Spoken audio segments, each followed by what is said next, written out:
For 40 years, one shipping company built the most magnificent vessels ever to cross the Atlantic. And one by one, they watched them sink. Tonight, the true story of the White Star Line.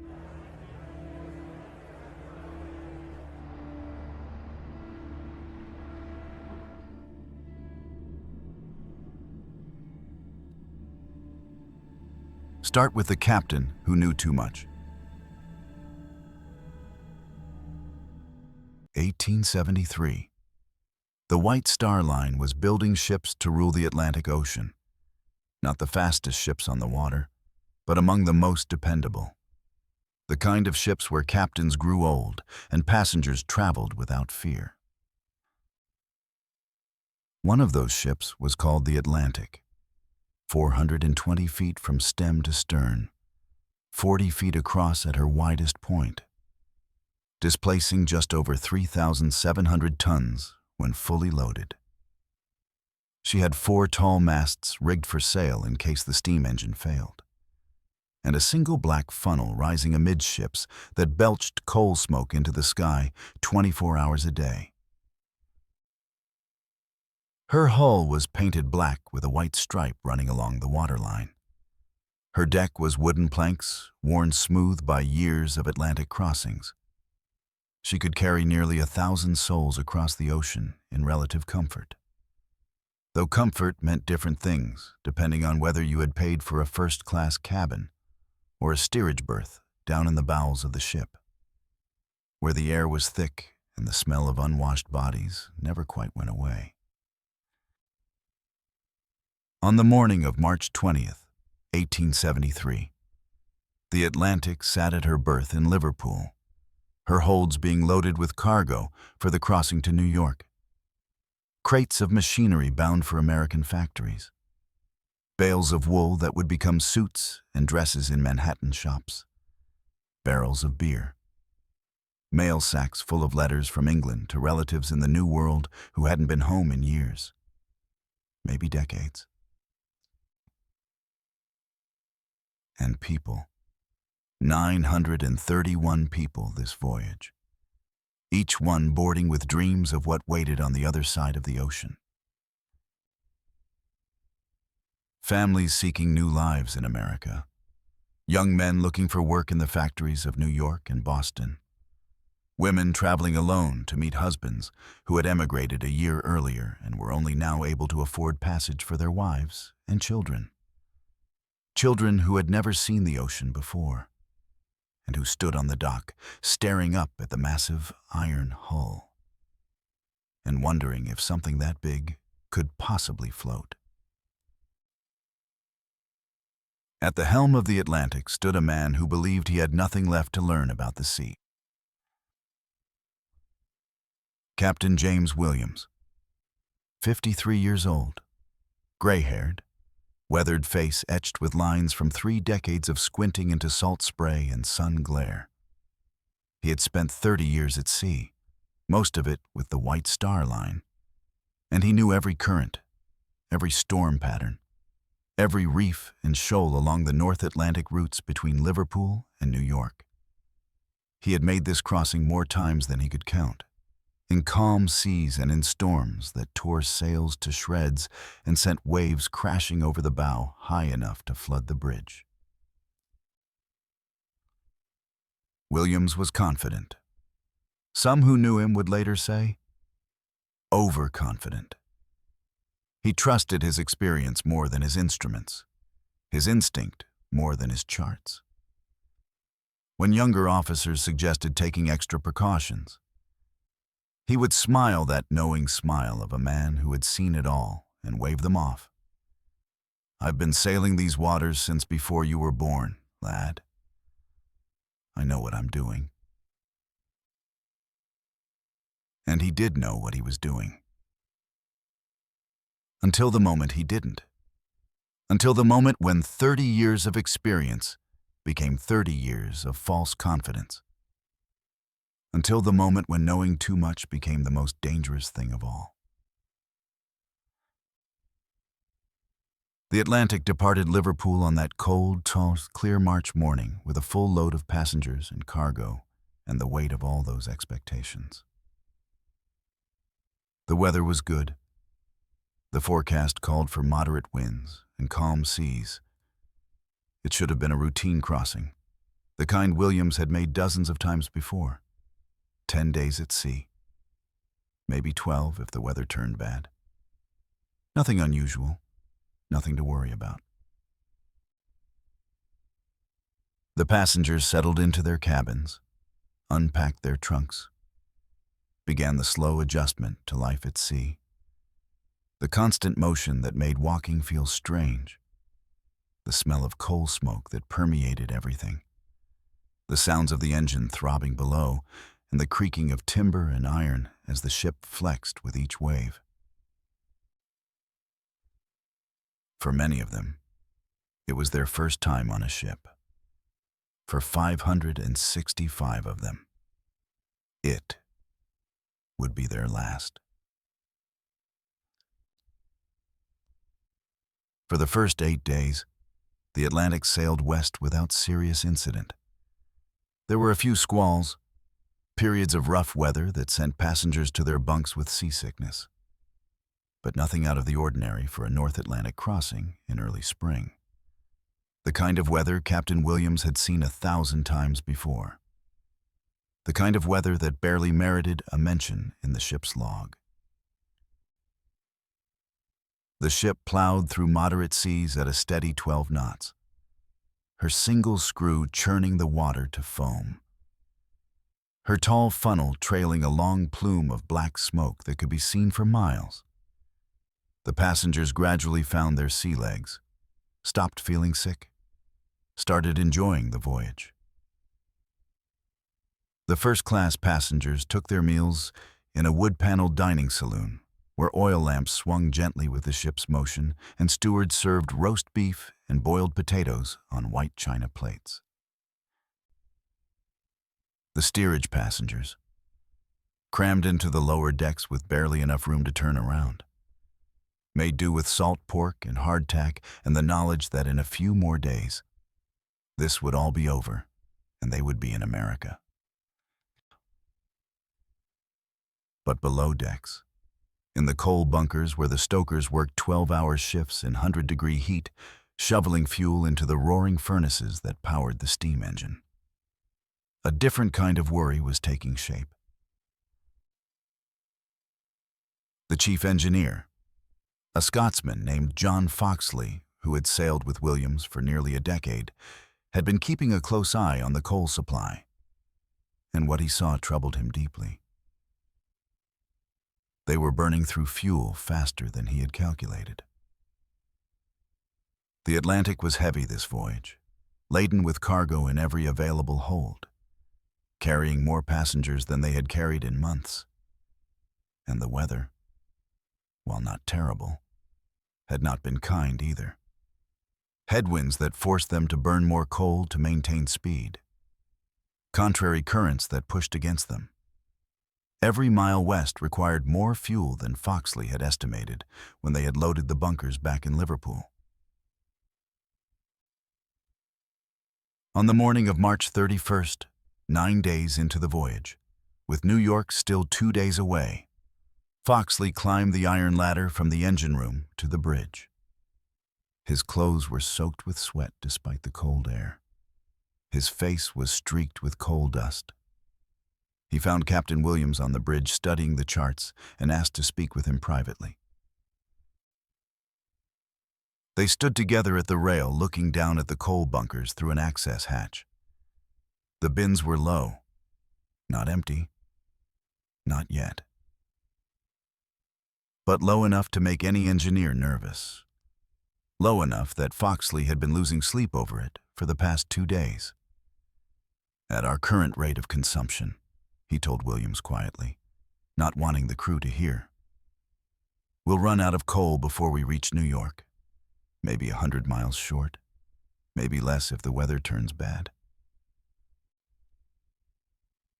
Williams frowned, staring down at those half-empty bunkers.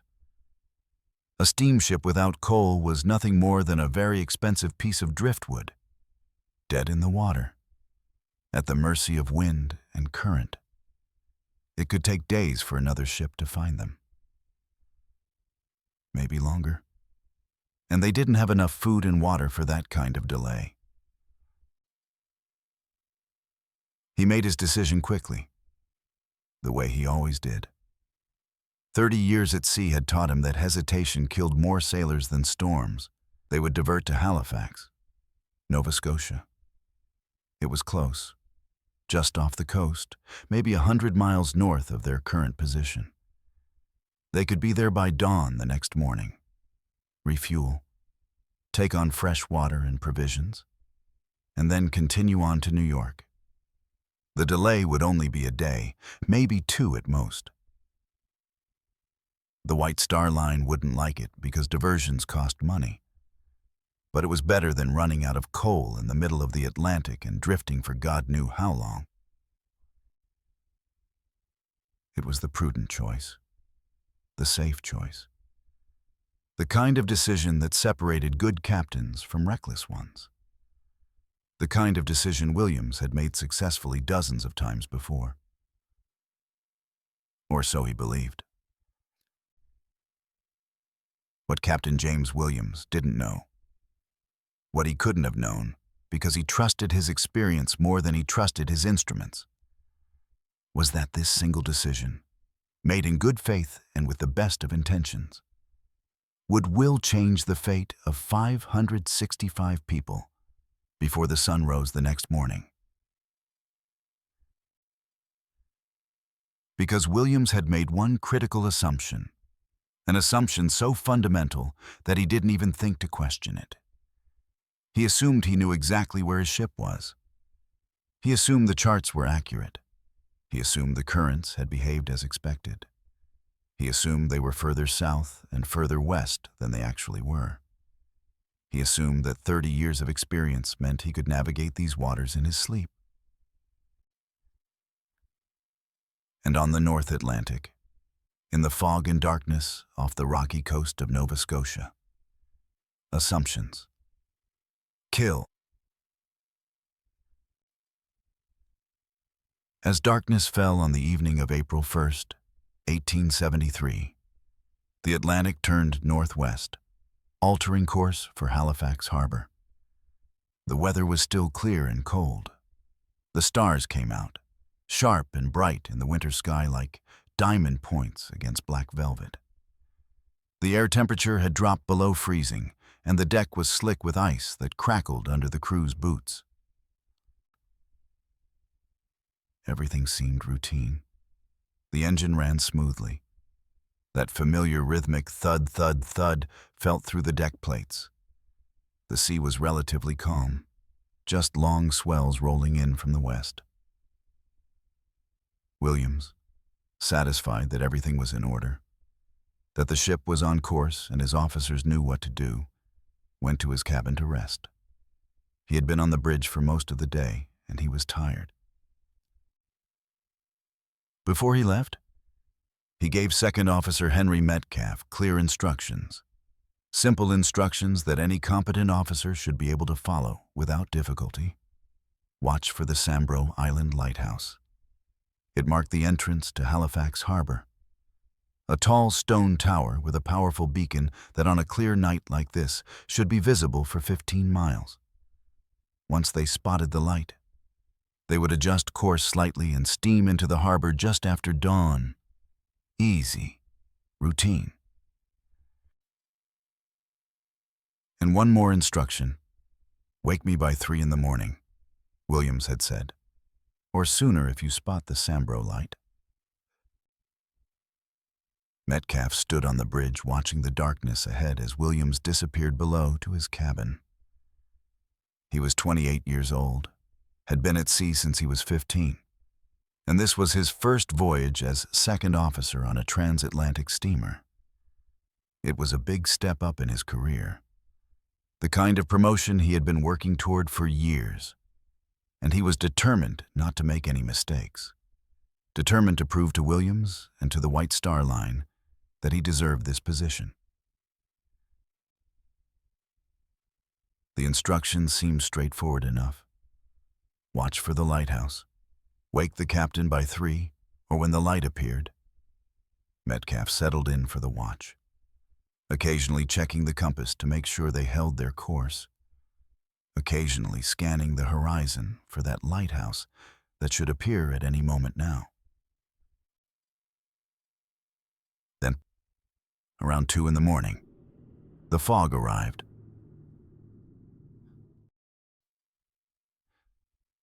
It came from nowhere, rolling in off the cold Atlantic water like something alive, like a predator stalking prey. Within 10 minutes, visibility dropped from 15 miles to 15 feet. Forward, aft, port, starboard. Nothing but a thick gray-white wall of mist so dense you couldn't see the bow of the ship from the bridge. So dense it seemed to muffle sound itself. The temperature dropped even further. Ice began forming on the rigging, on the rails, on every exposed surface, building up layer by layer until the ropes were thick as a man's arm. The lookouts in the crow's nest called down that they couldn't see anything. Not the water, not the horizon, nothing but fog. Metcalf ordered the ship's bell rung at regular intervals, a warning to any other vessels that might be nearby. Though in this fog, another ship could pass within 100 yards and never know the Atlantic was there. Sound did strange things in fog this thick. Bounced, echoed, seemed to come from everywhere and nowhere at once. On the bridge, Metcalf peered into the fog, straining his eyes for any sign of the lighthouse, for any break in the gray wall that surrounded them. Behind him, the ship's brass chronometer ticked loudly in the sudden silence, each second marked by a small metallic click that seemed impossibly loud. 3 o'clock came, then 3:15, then 3:30. The lighthouse should have been visible by now, even through the fog. It should have been a bright beacon cutting through the mist. Impossible to miss. That's what lighthouses were for. But there was nothing. Only fog and the steady throb of the engine and the knowledge that somewhere ahead, invisible in the darkness and mist, was the coast of Nova Scotia, rocky, unforgiving, littered with reefs and shoals that had claimed dozens of ships over the years. Ship graveyards, they called some of those waters. Metcalf stood frozen with indecision, his hand on the rail, knuckles white from gripping too hard. His orders were clear. Wake Captain Williams by 3 in the morning. It was now well past 3. But Williams was asleep below, exhausted from 9 days of hard sailing. And Metcalf didn't want to wake him over what might be nothing. Surely they were still in deep water. Surely they were right where they were supposed to be. Surely the lighthouse would appear any minute now. The fog would lift just enough, and the light would shine through, and they would realize they had been worrying over nothing. Williams had been sailing these waters for 30 years. He knew what he was doing. He had set the course himself, checked it twice. If Williams said they were safe, then they were safe. Everything was fine. The fog would clear. The lighthouse would appear. Metcalf decided to wait. Just a few more minutes. Just until the fog thinned a bit or the lighthouse appeared. Why disturb a sleeping captain over a little fog? Why risk looking foolish? Risk looking like he couldn't handle a simple watch? Risk damaging his career over nothing? It seemed like the reasonable choice, the sensible choice. It was the last decision Henry Metcalf would ever make. Then from somewhere forward in the fog, cutting through the mist and the silence like a knife, a shout, faint at first, then louder, rising to a scream of pure terror. "Breakers ahead! Breakers! Breakers dead ahead!" For one long heartbeat that seemed to stretch into eternity, nobody on the bridge moved. Nobody breathed. The words didn't make sense. Couldn't make sense. Breakers meant rocks. Breakers meant shore. But they were supposed to be in deep water still, miles from land. Approaching the harbor entrance from the southeast, according to the charts Captain Williams himself had checked. There shouldn't be breakers. There shouldn't be rocks. There shouldn't be anything but deep Atlantic water for miles in every direction. Then Metcalf saw it through a brief tear in the fog, illuminated for just one impossible moment by the ship's dim running lights. A wall of white foam, waves crashing and breaking against something solid. And beyond the foam, rising from the black water like the teeth of some massive beast. Dark shapes, jagged, unforgiving. Rocks. Metcalf screamed, his voice breaking with terror, rising to a pitch he didn't know he could reach. "Hard a port! Hard a port! Full astern! Full astern, for God's sake!" Hands grabbed the wheel. The helmsman, a veteran sailor named Thomas Owens, who had survived 2 shipwrecks already in his 20 years at sea, threw his full weight against the brass spokes, spinning the wheel hard over with all the strength in his arms and back. The engine telegraph clanged frantically as someone rang for full astern. The emergency signal. Below decks. Engineers heard that alarm, and their blood ran cold because they knew what it meant. They scrambled to reverse the massive single-cylinder steam engine, to throw everything into reverse and pray it would be enough. But orders take time to execute. Physics doesn't care about panic. The wheel has to turn. The rudder has to bite into the water and change the flow. The engine has to change direction, has to overcome its own momentum, and the Atlantic. 420 feet of iron and wood and steam power. 2,700 tons of ship and cargo and human beings moving through the water at 12 knots. Was not going to stop in time. Physics said so. Mathematics said so. The cold, uncaring laws of motion said so. Not even close. The sound when the Atlantic struck Golden Rule Rock was unlike anything anyone aboard had ever heard before or would ever hear again. Not an explosion. Not a crash. Something deeper. More fundamental. More deeply, fundamentally wrong. The sound of iron plates meeting solid granite with unstoppable force.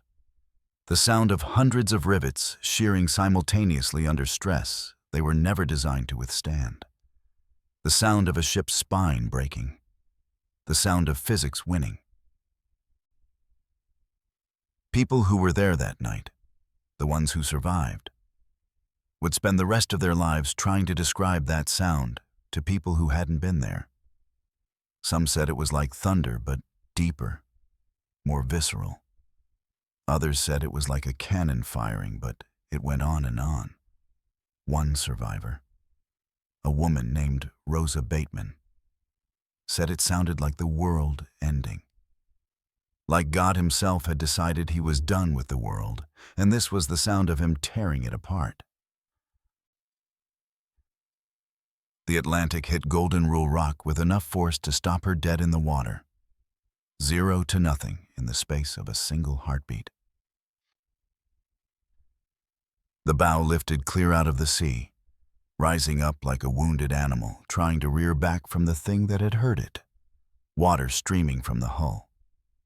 Then the entire forward section crashed back down with a sound like continuous thunder, and the ship shuddered from stem to stern. Every timber groaning, every iron plate screaming in protest. The forward hull split open along the starboard side below the waterline. A jagged tear 30 feet long, running from the bilge almost to the main deck. And through that tear, the Atlantic Ocean, cold and black and infinitely patient, began to pour into the ship. Not in a trickle, not in a stream, in a flood. Thousands of gallons per second.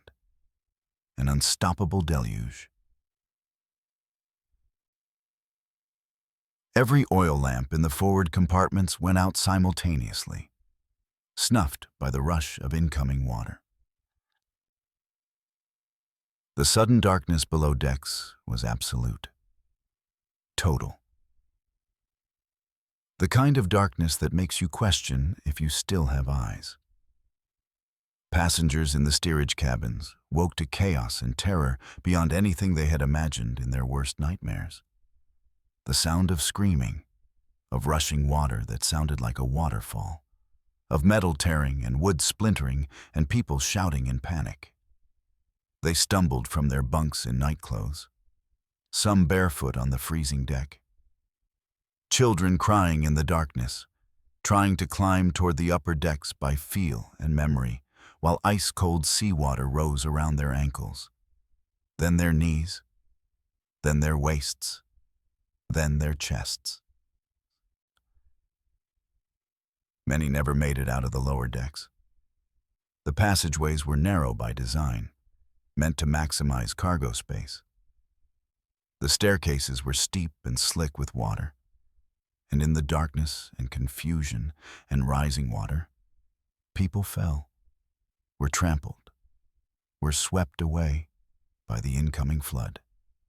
Their screams joined the general chaos until individual voices became indistinguishable from the roar. Captain Williams, jolted awake in his cabin by that terrible impact, knew immediately what had happened. You don't sail for 30 years without learning to recognize certain sounds. The sound of your ship hitting something she shouldn't. The sound of hull plates tearing. The sound of everything going catastrophically wrong. He didn't bother with proper clothes, just grabbed his boots and ran, still in his nightshirt, stumbling through corridors that were already tilting at an unnatural angle. When he burst onto the bridge, breathing hard, Metcalf turned to him with a face white as chalk, and eyes wide with terror, and one look told Williams everything he needed to know. He looked forward and felt his heart sink into his stomach. The bow was wedged firmly on the rocks, dark shapes visible through the thinning fog. The stern was already lifting out of the water as the flooded forward compartments dragged the ship down by the head. And his ship, his command, the vessel he had sailed safely across the Atlantic dozens of times, was sinking. Not slowly, not gradually. Fast, faster than he would have thought possible. He turned to the officers gathered on the bridge, their faces pale in the dim light of the compass binnacle. And in that moment, Williams understood with perfect clarity that he had killed his ship. His assumptions, his overconfidence, his belief that he knew these waters so well, he didn't need to check. All of it had led to this moment. But there was no time for that now. No time for guilt or regret or understanding. Only action. "Get everyone on deck now," he roared, his voice cutting through the chaos. "Lower the boats! Move! Move!"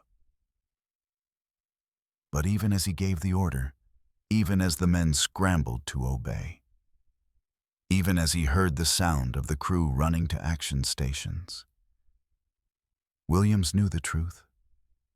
knew it with a sick certainty that made his stomach twist and his hands shake. In this darkness, in this fog, with waves breaking over the tilted deck and the ship heeling over at an angle that made it nearly impossible to stand upright without holding on to something. The lifeboats would be death traps. Launching them in these conditions would likely kill everyone who tried. But what choice did they have? The ship was sinking. They had to try. They had to do something, even if that something was almost certainly going to fail. They tried anyway, because what else could they do? Crew members fought their way across the tilted deck to the boat davits, struggling against the angle, against the wind, against waves that kept breaking over the rails and sweeping men off their feet. Captain Williams turned to his officers. "Swing out the lifeboats," he ordered, his voice cutting through the chaos. They obeyed. The davits creaked as the first boat was lowered. Packed with people still in nightclothes, women clutching children, men helping others into the boat. Everyone desperate. Everyone terrified. The boat hung suspended above the black water for just a moment, swaying wildly as the ship rolled. Then a wave surged up, massive and white-topped, and smashed the boat broadside against the hull. The impact shattered the wood like glass. The boat came apart in seconds. Everyone aboard was crushed instantly or thrown into the churning foam. Gone. Just gone. No screams. No cries for help. The ocean swallowed them and moved on. William saw it happen and roared at his crew. "Stop the boats! Bring them back! The sea's breaking over us!" But his voice was lost in the wind and the terrible groaning of the ship as she settled deeper onto the rocks. No one could hear him over the roar of wind and waves and the grinding sound of iron against stone. Below deck, Second Officer Metcalf had taken charge of another lifeboat. It was overloaded, packed with passengers shouting, crying, clutching whatever they could. "Lower away," he ordered, trying to maintain control, trying to keep people calm, even though he knew how bad this was. The ropes creaked. The boat dipped toward the water. And then a wave slammed it broadside into the hull. The impact shattered the wood like glass. Metcalf and everyone with him were crushed or thrown into the sea. No one surfaced. From the bridge, William saw the wreckage drifting past and shouted, "Stop lowering! They're death traps!" But it was too late. The stern was breaking loose. A groan echoed through the hull, the sound of rivets tearing apart. Metal screaming under strain. Steam hissed from the ruptured pipes. Then came an explosion of noise as the boilers blew, releasing a cloud of white vapor that rolled across the deck. The captain coughed through the smoke, his face streaked with salt. "Everyone to the bow," he shouted. "Climb if you can. Hold on till daylight." Some obeyed. Others couldn't move. In the steerage, hundreds were trapped behind locked gates meant to separate the passengers by class. The water rose to the ceiling. They beat on the grates until their knuckles split. But no one came. By the time a crewman smashed the locks with an axe, the compartments were already flooding. The stern section twisted, groaned one final time, and tore away from the bow. It slid beneath the surface with a roar that sounded like thunder rolling through iron. taking with it almost every woman and child still trapped below.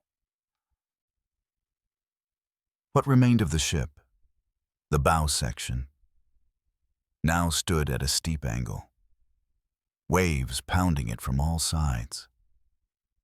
Men crawled higher up the rigging, their clothes stiff with salt. One clung to the mizzenmast, whispering prayers through chattering teeth. Another kept shouting the same words over and over, "I can see land! I can see land!" But no one could reach it. On the forward deck, men huddled against the rail, clinging to whatever they could.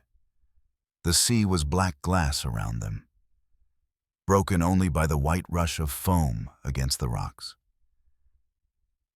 Then, a faint orange glow in the distance. On the shore of Mars Island, fisherman Michael Clancy woke to the sound of explosions. At first he thought it was thunder. Then he saw the sky, the streaks of rockets rising and falling. He stepped outside, barefoot on the cold stone, and heard it, the roar of surf, the hiss of steam, the cries of men. He ran back inside, shouting for his brother and son. "There's a ship on the reef!" They grabbed an oil lamp and a coil of rope and ran toward the cliffs. The wind nearly blew the light out of his hand. When they reached the edge, they saw it. The Atlantic, half buried in the sea. Her bow tilted like a dying animal gasping for air. Clancy's son stared in silence. "God help them," Michael said. "They can't see us. We'll give them a light." He swung his lamp 3 times, back and forth, over the rocks. On the ship, the survivors saw the faint glow and shouted in chorus, a cry so human, so desperate it carried over the wind. The captain turned. "They see us! Someone's there!" He ordered 2 men to tie a line and try to swim for the shore. The first was swept away immediately. The second made it halfway before the current caught him, dragging him under. The rope went slack. Williams gripped the rail. His hands bled from the cold. "Hold fast, men. We'll make it to daylight." In the dark, the Atlantic groaned again, louder this time. What remained of the ship, the bow section, stood at a steep angle, waves pounding it from all sides. Men crawled higher up the rigging. One kept whispering prayers. Another shouted, "I can see land! I can see land!" over and over. But they couldn't reach it. On Mars Island, Michael Clancy's brother turned to him. "We'll wait for the tide to drop, then try again."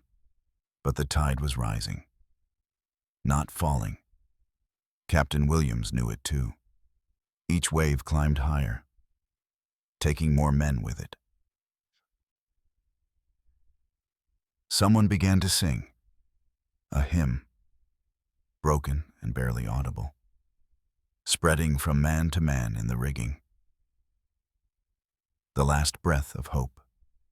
"Nearer, my God, to thee," the words faltered, drowned by the roar of the next wave. By 5 a.m., only the bow and the mizzenmast were still above water. Around them, the sea was filled with wreckage, trunks, timbers, chairs, and bodies. Men clung to the rigging in silence, every minute. Another hand slipped. Then, in the distance, they heard it. The faint scrape of oars. The sound came again, cutting through the roar of the surf. It was a dory, a small fishing boat from Mars Island, pushed into the sea by Michael Clancy, his brother, and his teenage son. They had waited for the tide to ease, but it hadn't. It was rising. Still, they went. The boat pitched violently as it neared the wreck. The men could barely see beyond the spray. Above them loomed the broken bow of the Atlantic, black and massive, her name still faintly visible on the iron plates. From the rigging came voices, hoarse, ragged, calling for help. "Hold fast," Clancy shouted. "We'll get to you." A wave lifted the dory and slammed it sideways. His son nearly went overboard. Catching the gunwale just in time, they forced the oars back into the water and rowed again, inch by inch. Up on the ship, Captain James Williams watched them come. His face was white with frost, his hands raw from salt. "Get the line ready," he ordered. "We'll send them down." The first rope went out, but it fell short. A second, heavier line made it. Clancy's son tied it to the bow of the dory and shouted for the men to come down one at a time. The first jumped, missing the timing. He hit the side and disappeared. The next made it, then another, each time. The sea tried to take them, each time. The Clancys dragged another soul from the freezing water. When the boat filled, they turned for shore. The current almost carried them past the island, but they fought it with everything they had. The oars cracked under the strain. The dory slammed against rocks. Half filling with water, they made it anyway. On the beach, Sarah O'Reilly was waiting. She had turned their cottage into a rescue station. Fire roaring, blankets laid out, kettles boiling. When the men stumbled through the door, she didn't ask names. She just wrapped them in whatever she had left. "Get near the stove," she told them. "Don't sleep. If you sleep, you'll die." Some did anyway. Outside, the wind screamed across the cliffs. The Clancys dragged the dory back to the surf. And they went again, then again. Each trip took nearly half an hour. Each time, fewer voices called from the wreck. By dawn, more villagers had come, fishermen from Lower Prospect and Terrence Bay, carrying ropes and oars, crossing the island with their heavy seine boat. They launched it from the calm side, rowing straight into the teeth of the sea. At 6 a.m., the horizon began to brighten. Gray first, then silver. The outline of the wreck was now clear, only the bow and mizzenmast still above water. In the rigging, 3 figures clung together. Chief Officer John Firth, passenger Charles Fanley, and one woman, Rosa Bateman. They had been there for hours, lashed to the mast by ropes and frozen cloth. When they saw the boats returning, they waved weakly. The rescuers shouted, "Hold on, tide's turning."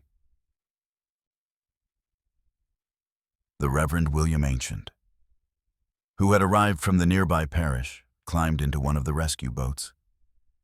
He wore his cassock under a seaman's coat, his face set with the calm of a man who had already seen death. When they reached the wreck, he called up to them, "Don't let go till we have you." Fanley was the first to try. He untied his rope, gripped a life buoy, and jumped. The current caught him, smashing him against the hull. He managed to grab a floating spar, and the rescuers pulled him aboard, barely breathing. Then they turned to Firth. His legs were broken, his body blue with cold. Reverend Ancient climbed the wreck himself, crawling across splintered wood to reach him. "Never mind your shins," he said, tying a line around the officer's waist. "It's your life we're after." They hauled him into the boat. Then they turned to Rosa. She was still tied to the mast, unconscious but breathing. The Reverend cut her free and passed her down to the men below. Her skin was the color of milk.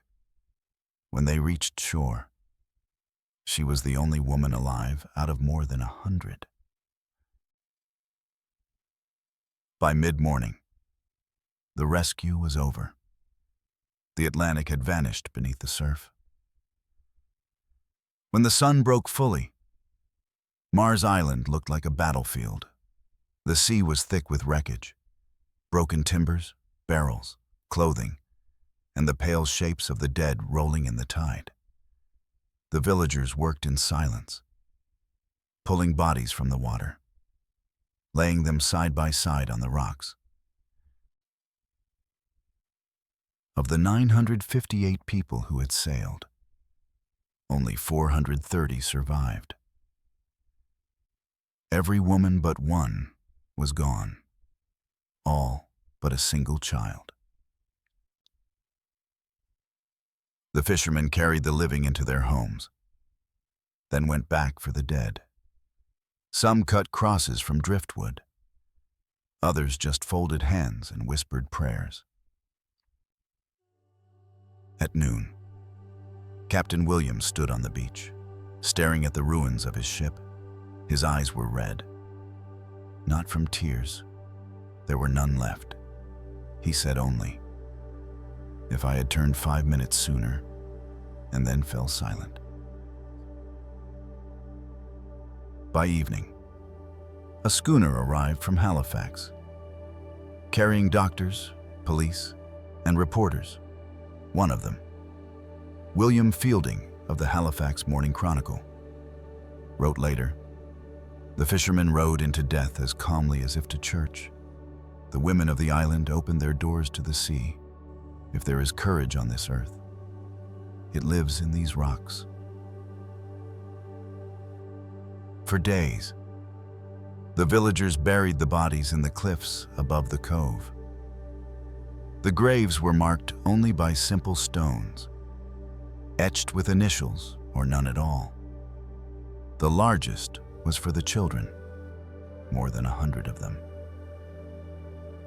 20 years later, another ship from the same company would vanish, leaving behind only messages and bottles and unanswered questions.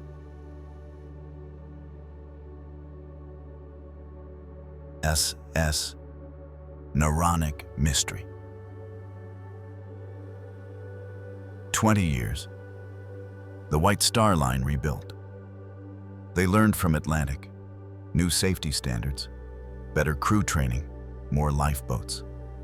They told the world they had changed, and for a while, they had.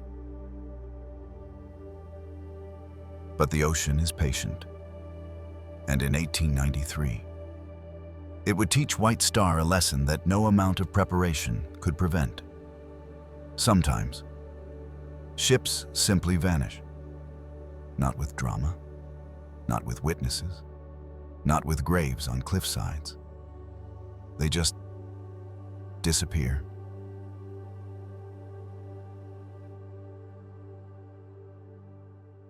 February 11th, 1893.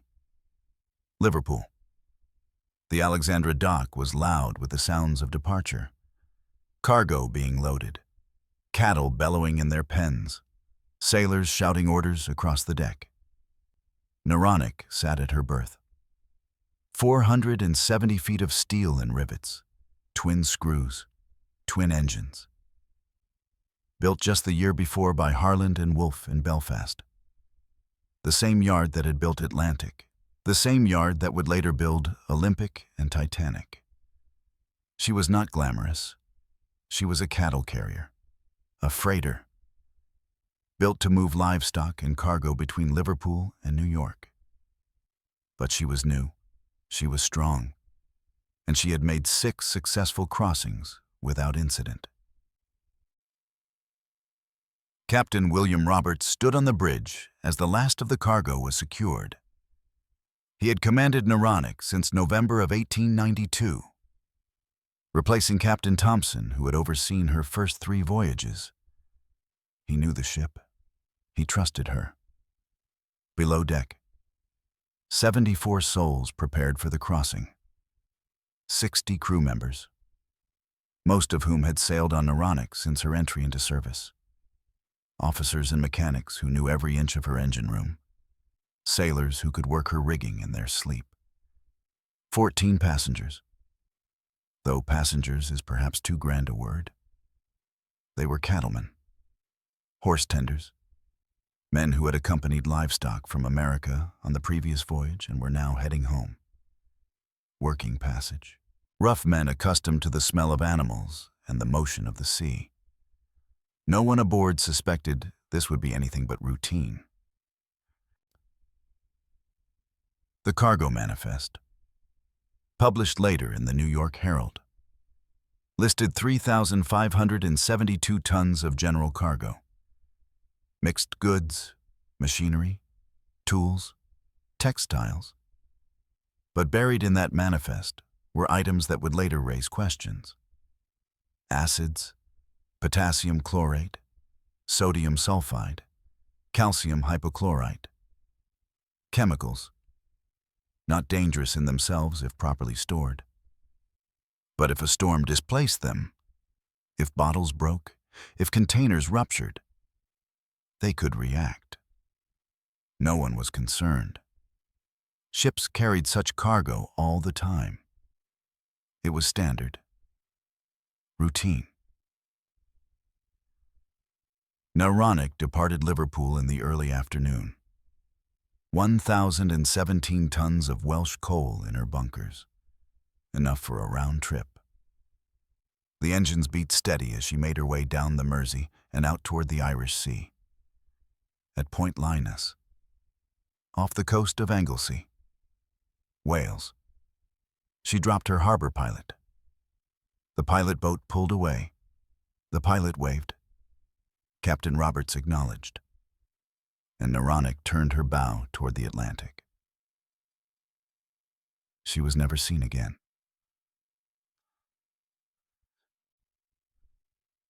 This was 1893. Marconi had not yet perfected wireless telegraphy. That would come 5 years later. Ships at sea had no way to call for help beyond their own voices and their own sails and their own desperate hope that another ship might see them. If something went wrong in the middle of the Atlantic, you were alone. Completely. Utterly. Alone. The crossing should have taken 10 to 11 days. By March 2nd, Naronic was overdue in New York. Not alarmingly so. Storms could delay a ship. Mechanical issues could slow her. The ocean was unpredictable. A few days late was not unusual. But as the days stretched on, concern grew. Other ships that had left Liverpool around the same time were arriving. Bovik, Naronic's identical sister ship, had departed 6 days after Naronic and arrived safely. She was slower, older engines, yet she had made it. The New York Times reported that Naronic had been out 19 days. She had never taken more than 11 before. The list of ships overdue in New York Harbor grew shorter each day. One by one they arrived. Battered by storms, perhaps? Delayed by weather, but safe. Until the list contained only one name. Naronic.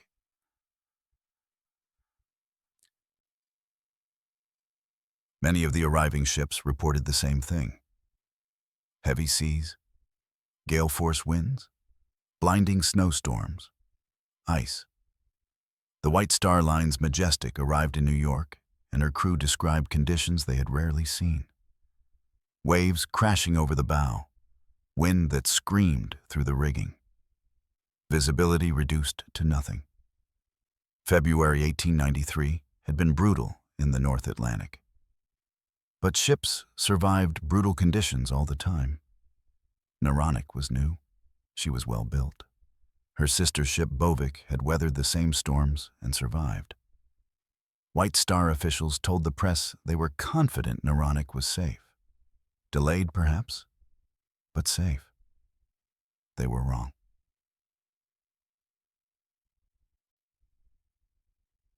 March 3rd, 1893. 20 days after Naronic had dropped her pilot at Point Linus. A man named William Clare was walking along the shore at Bay Ridge, an inlet off New York Bay. The tide had left debris along the waterline. Driftwood, seaweed, the usual detritus of the ocean, and a bottle. Old, yellow glass, stamped on the bottom with the name John Hagg, 113 Street, New York, New York. Claire picked it up. There was something inside. A piece of paper, torn from a book. He broke the seal, unfolded the note, and read words that made his blood go cold.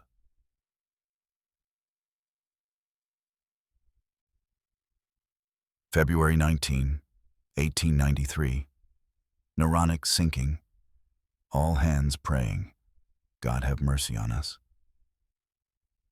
Signed, L. Winslow. It could have been a hoax. People faked such things. The ocean was full of stories and the newspapers loved them. But the date, February 19th, 8 days after Naronic had departed Liverpool, right in the middle of when she should have been crossing the Atlantic. And the tone, brief, desperate, final. This was not the work of someone seeking attention. This felt real. The news reached the White Star Line offices. They were skeptical. There was no L. Winslow on Naronic's crew manifest. The closest name was John L. Watson, a crew member. Perhaps the handwriting had been unclear. Perhaps the water had smudged the ink. Perhaps Watson had signed with initials in his panic. But White Star still insisted Naronic was likely safe. One bottle, one unverified message. It proved nothing. Their confidence lasted exactly one more day.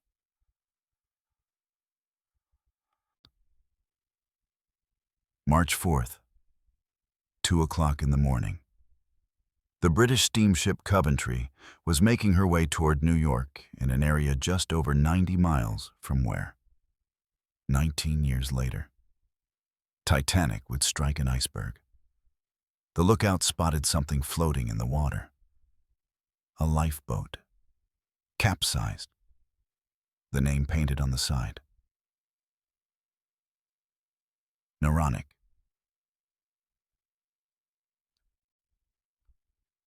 Coventry continued on. There was nothing to be done for a capsized lifeboat.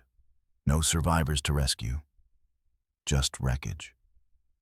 12 hours later, at 2 o'clock in the afternoon, they spotted a second lifeboat. This one was upright, swamped with water but intact. The sail and mast were still attached. Floating beside the boat as if they had been used as a sea anchor, as if someone had tried desperately to slow their drift or signal for help. Also marked Naronic. When the news reached New York, there was no longer any doubt. Naronic was lost.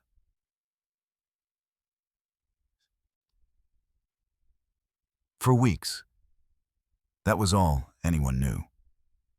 2 lifeboats, 1 bottle, 74 people gone. The White Star Line mourned. The families mourned. The newspapers ran memorial pieces. And then, on March 30th, another bottle appeared.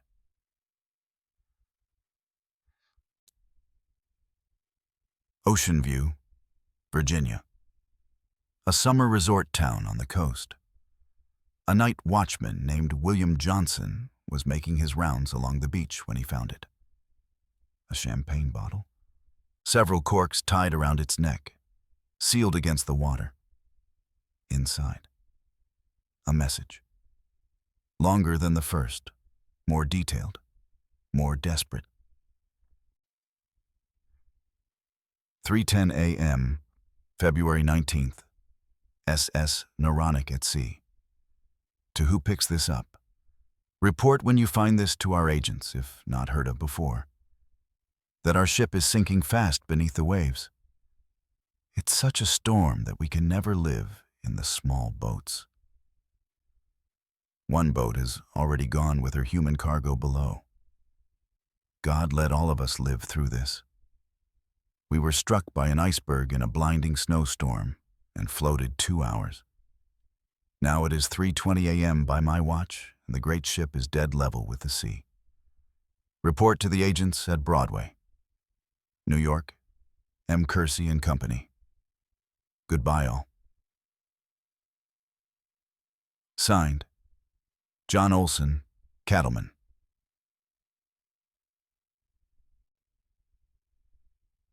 This was different from the first message.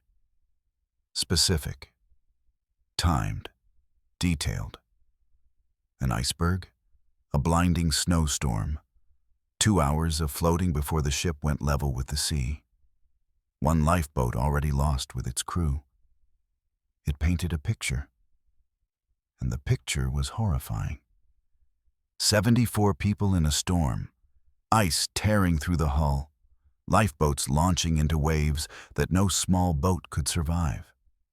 Men writing final messages and throwing them into the ocean in the desperate hope that someone, someday, might find them and know what happened.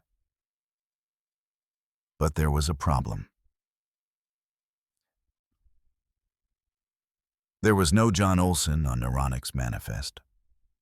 The White Star Line checked, double-checked, went through every name. The closest matches were John O'Hara and John Watson. But neither was listed as a cattleman. Watson was crew. O'Hara might have been one of the 14 passengers. But the records were unclear.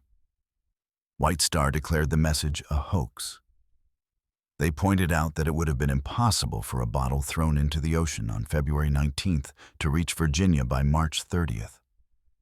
The currents were wrong. The distance was too great. The timeline made no sense. The press argued back. Other experts said the currents could carry a bottle that far in that time if conditions were right. The North Atlantic in winter was unpredictable. Stranger things had happened. But White Star was adamant. The names did not match. The message was false. Someone was playing a cruel joke. And then, 2 more bottles appeared.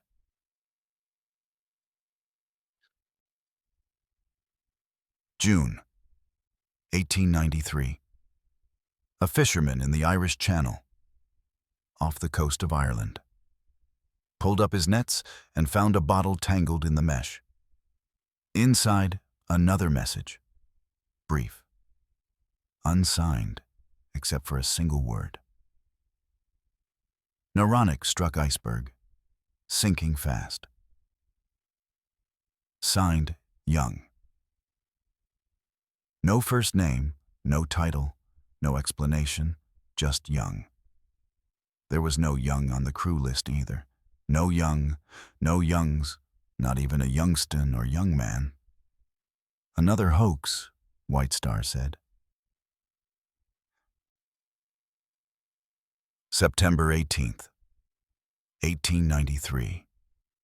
7 months after Naronic had vanished. A bottle was found floating in the River Mersey, near Liverpool, near the very docks where Naronic had departed. The message was written on 2 thin slips of paper. All hands lost. Naronic. No time to say more. Signed, T. Just the letter T. William Tobin, cattleman, was on the manifest. So was Christopher Tesh, crew member. But again, no full signature, no way to verify. 4 bottles, 4 messages, 4 names that did not quite match the records. The British Board of Trade launched an official inquiry. They examined the bottles. They interviewed experts on ocean currents. They studied the messages. They compared handwriting. They checked and rechecked the crew manifest. And in the end, they concluded the messages were hoaxes. The signatures did not match. The timelines were questionable. The entire thing reeked of fabrication.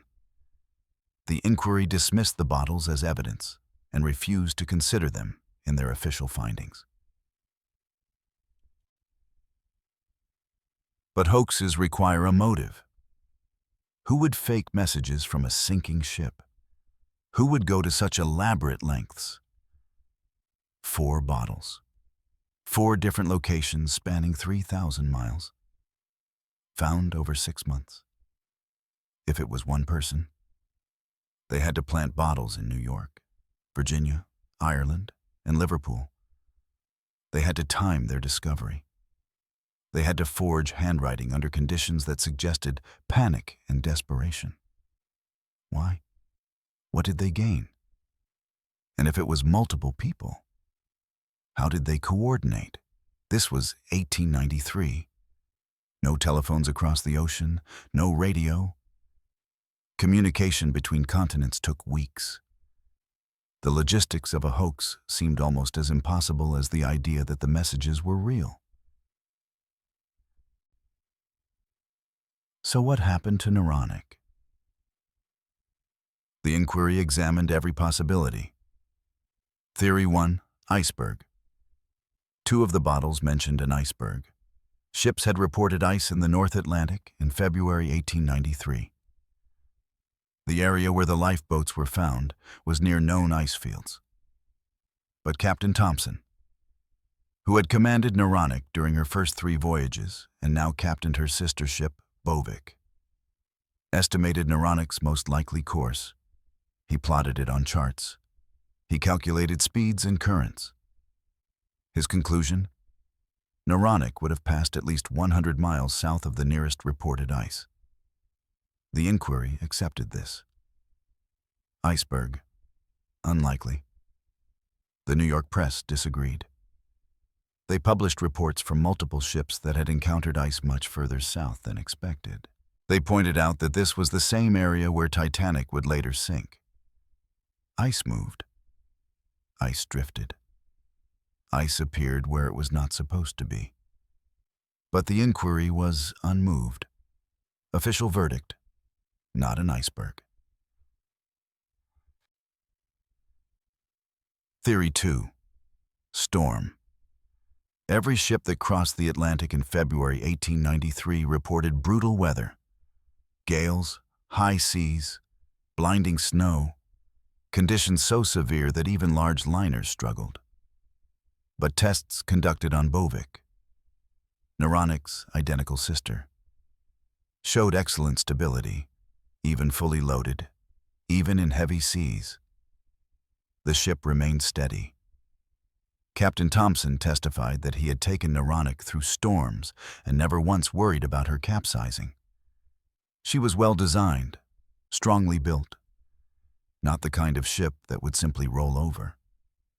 Storm, possible, but insufficient on its own.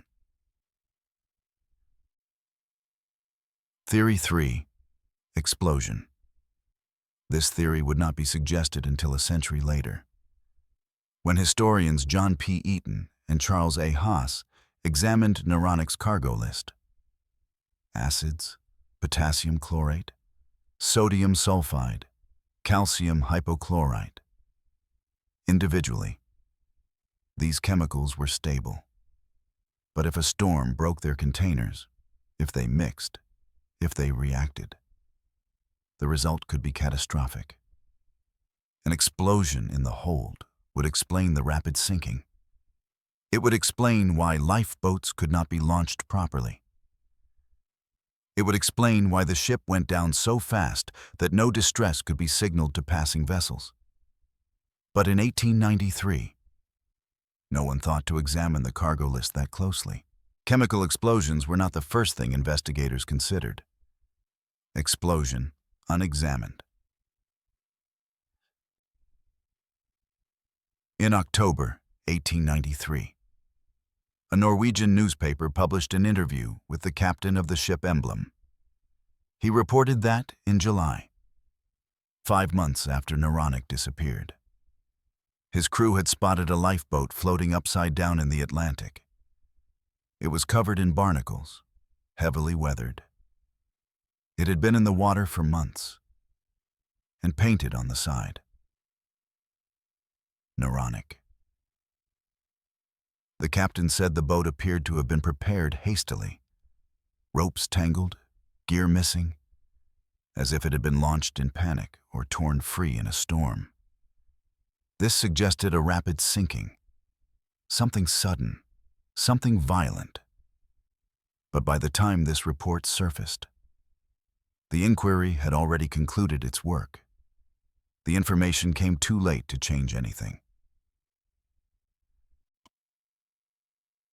The final report of the British Board of Trade inquiry into the loss of Naronic was filed in late 1893. It is a remarkably honest document. After pages of testimony, after examination of evidence, after consultation with experts, after every possible theory had been explored, the inquiry admitted defeat.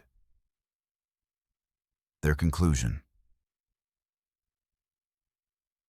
unless new elements are provided, the probable cause of the loss of the vessel remains a matter of speculation and adds to the mysteries of the sea.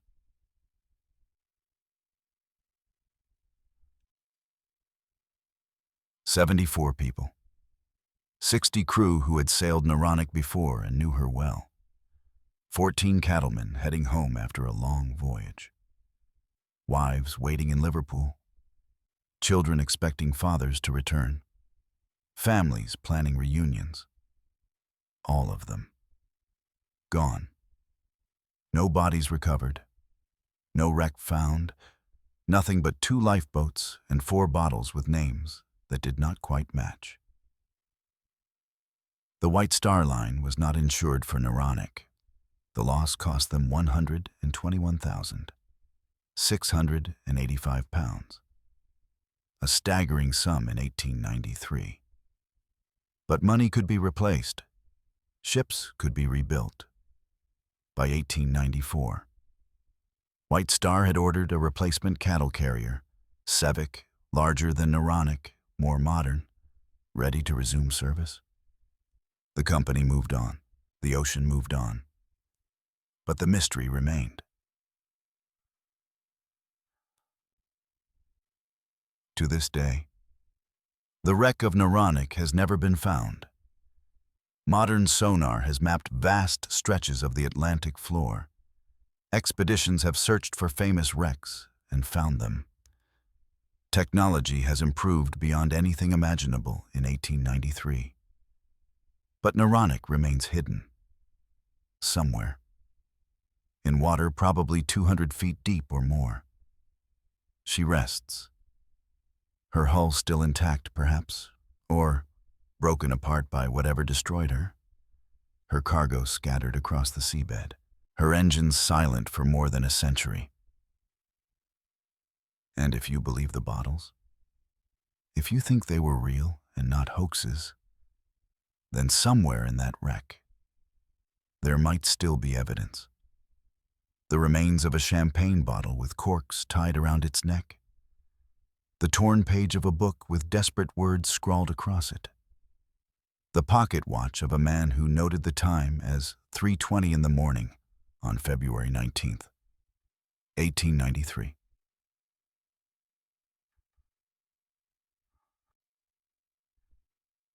Were the bottles real? We will probably never know. The arguments for hoax are strong. The names did not match. The logistics seemed impossible. 4 bottles found across 3,000 miles in 6 months, all telling variations of the same story. It strains belief. But the arguments for authenticity are equally compelling. The detail in the second message, the consistency of the date. February 19th, the mention of 74 people, exactly the number aboard. The desperate tone, the specific references to agents and company names. Hoaxers rarely get that much right. And the names. Well, handwriting gets sloppy when you are writing by candlelight on a sinking ship in a storm. Ink runs when paper gets wet. Winsel could have been Watson. Olson could have been O'Hara. Young could have been a nickname. T could have been Tobin or Tesh or any of a dozen other names. We want them to be real, because the alternative is worse. If the bottles were hoaxes, then 74 people died and no one will ever know how or why. They simply vanished. No goodbye, no explanation, no final words for the families left behind. But if the bottles were real, then at least they tried, at least in their final moments. They wrote messages and sealed them and threw them into the ocean in the hope that someone would find them and know. At least they were not forgotten. 20 years after Atlantic ran aground and fishermen saved 429 souls, the White Star Line lost another ship with all hands. But this time, there were no heroes, no villagers running to the rescue, no graves on cliff tops, no memorials carved in stone, just silence. The ocean had swallowed Naronic whole and given back only fragments, lifeboats, bottles, questions. And in that silence, perhaps, there is a lesson. Atlantic taught the world that ships could fail, that captains could make mistakes, that the ocean was unforgiving. Naronic taught something else.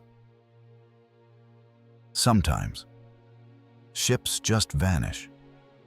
No matter how new they are, no matter how well built, no matter how experienced the crew.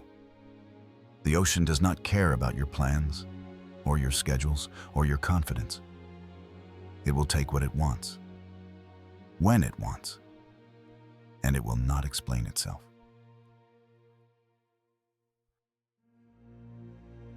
"16 years passed between the disappearance of the Naronic and the morning when wireless telegraphy would finally prove its worth.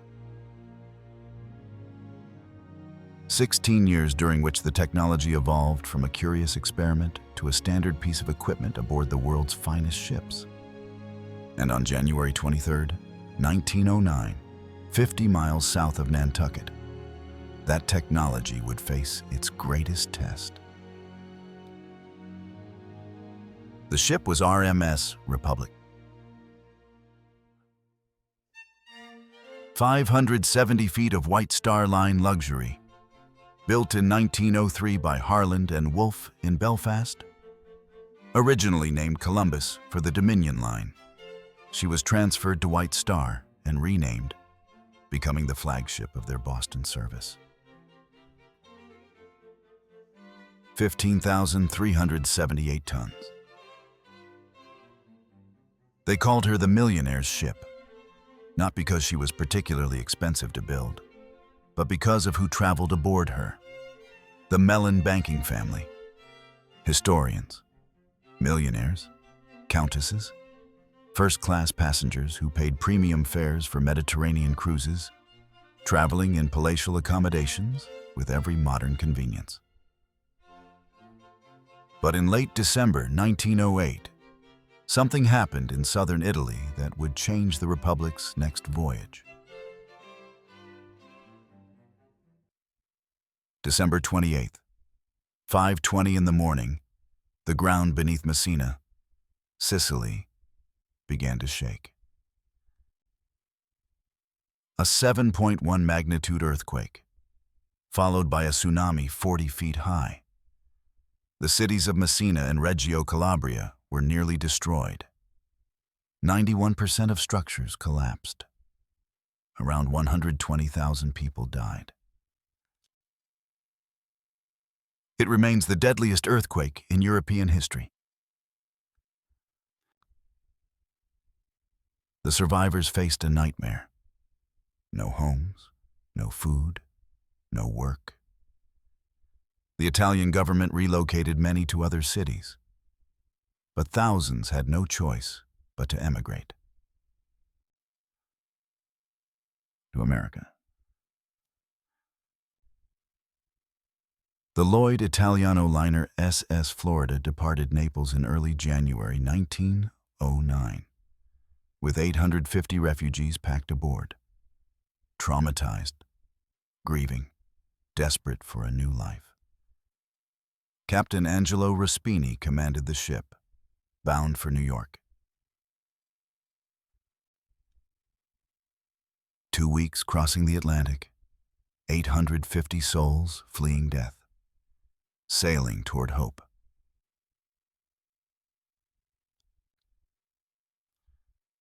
And on Friday, January 22nd, 1909, at 3 o'clock in the afternoon, the Republic departed New York. 742 passengers and crew aboard. Captain Inman Sealby in command. 461 passengers, 250 first class, 211 in steerage, bound for Gibraltar and Mediterranean ports, part of a Thomas Cook luxury tour. The ship also carried relief supplies, food and medical aid for the Messina survivors.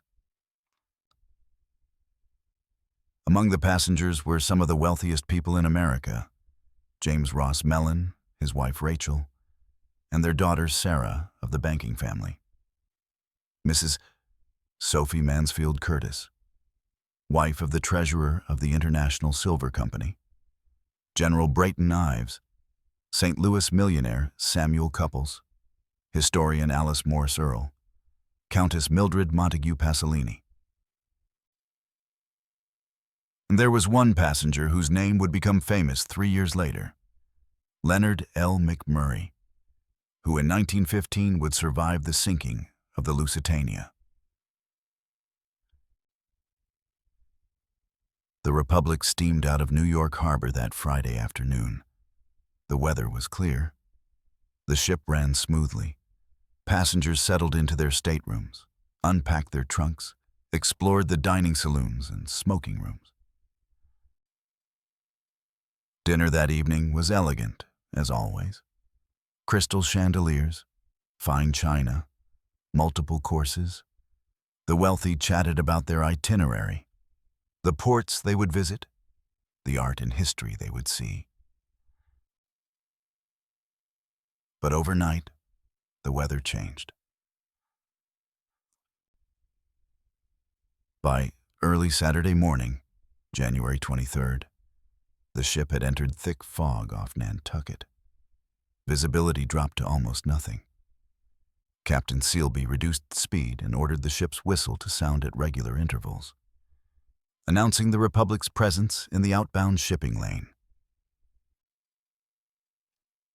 Standard precautions, nothing unusual. Fog was common in these waters. Somewhere in that same fog, moving in the opposite direction, the Florida was approaching, inbound to New York with her 850 earthquake refugees. Captain Respini also sounded his whistle, also took precautions, Both ships followed the rules of the sea. When you hear another ship's whistle, you turn to starboard, creating distance. Simple, effective.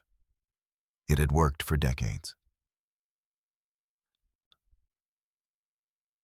But fog distorts sound, makes distance impossible to judge, makes direction uncertain.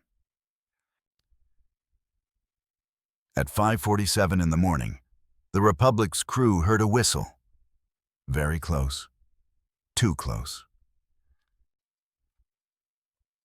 Captain Sealby ordered the engines full reverse, ordered the helm hard to port. But there was no time. Out of the fog, like a ghost ship materializing from nothing, the bow of the Florida appeared.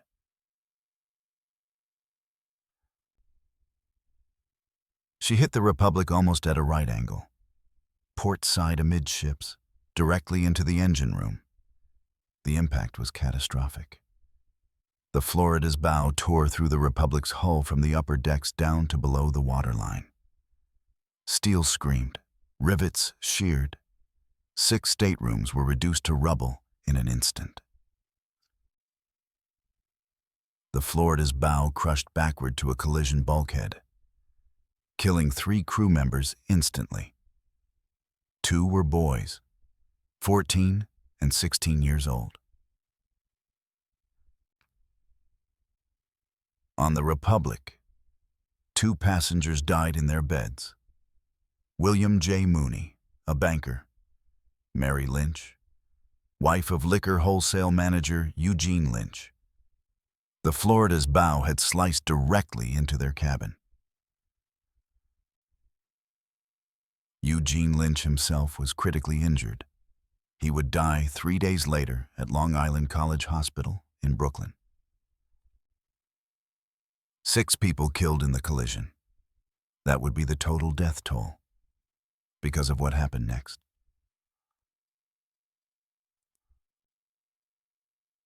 The Republic lost all power instantly.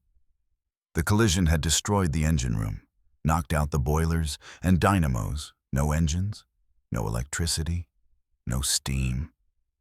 The ship went dark and dead in the water. But she still had one thing: secondary battery power. Just enough to operate the wireless telegraph that had been installed only recently. The wireless operator was a 24-year-old British man named John Robinson Binns. Everyone called him Jack.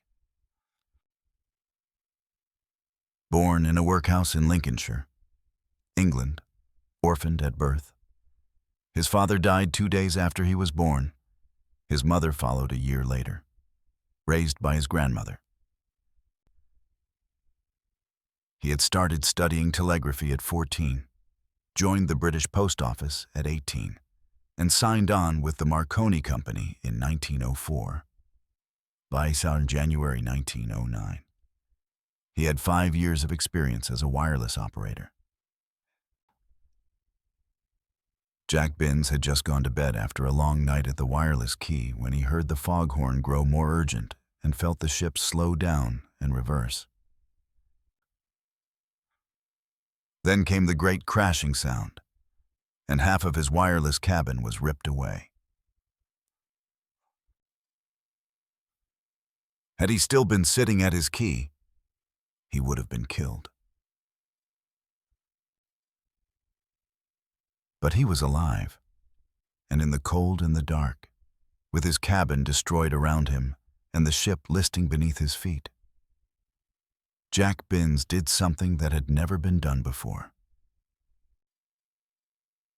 He began to send a distress signal using wireless, not a flare, not a signal flag, not a message bottle, electromagnetic waves, traveling at the speed of light, calling for help across the invisible spectrum. The wireless equipment was damaged in the collision.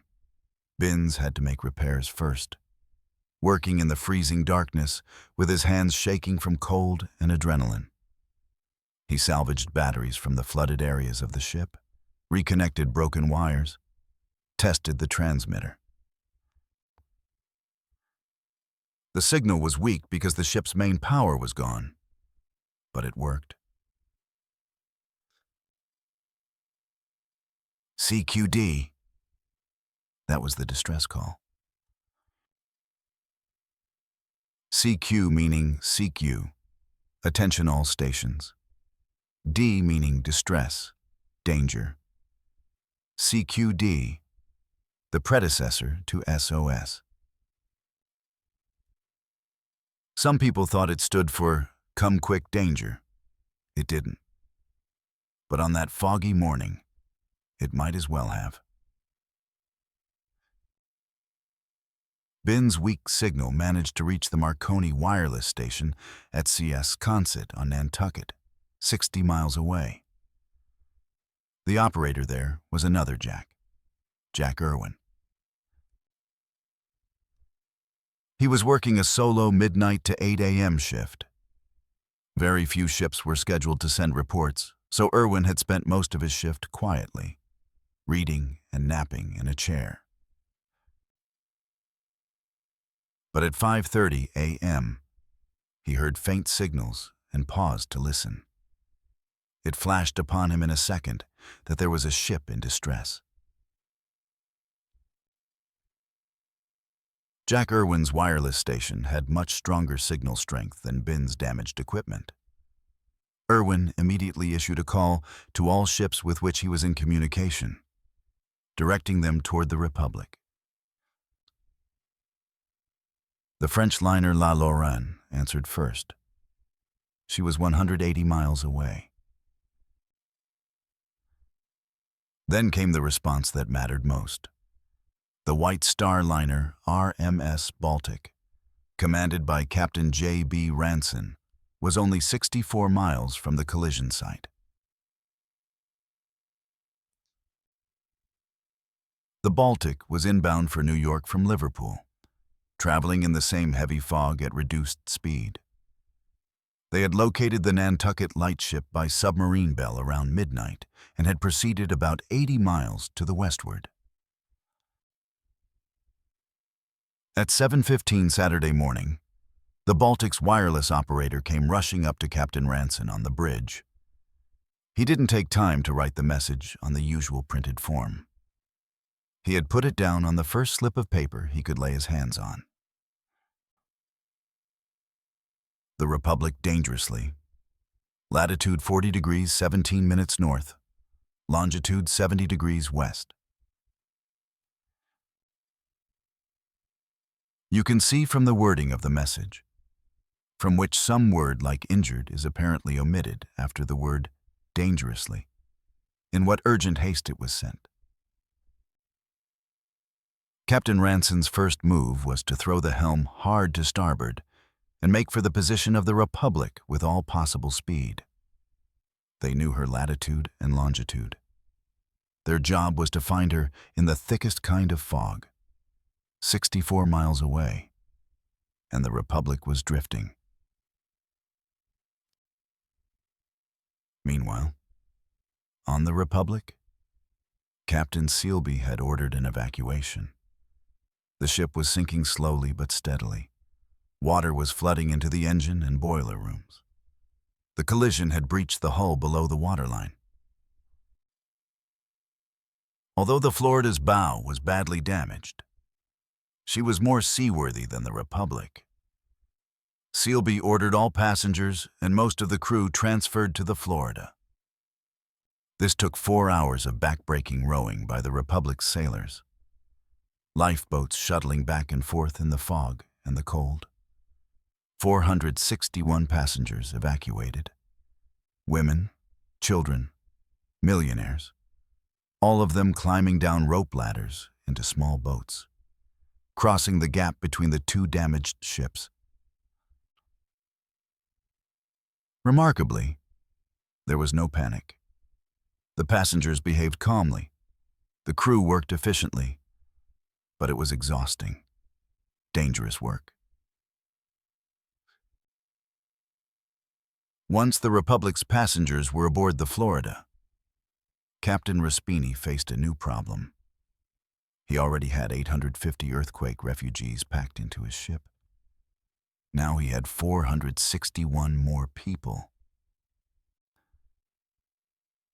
1,311 souls total, plus crew. The Florida was dangerously overloaded, and she too had begun taking on water from the collision damage. On the Republic, Jack Binns stayed at his wireless key. Captain Sealby and about 50 crew members remained aboard, hoping to save the ship.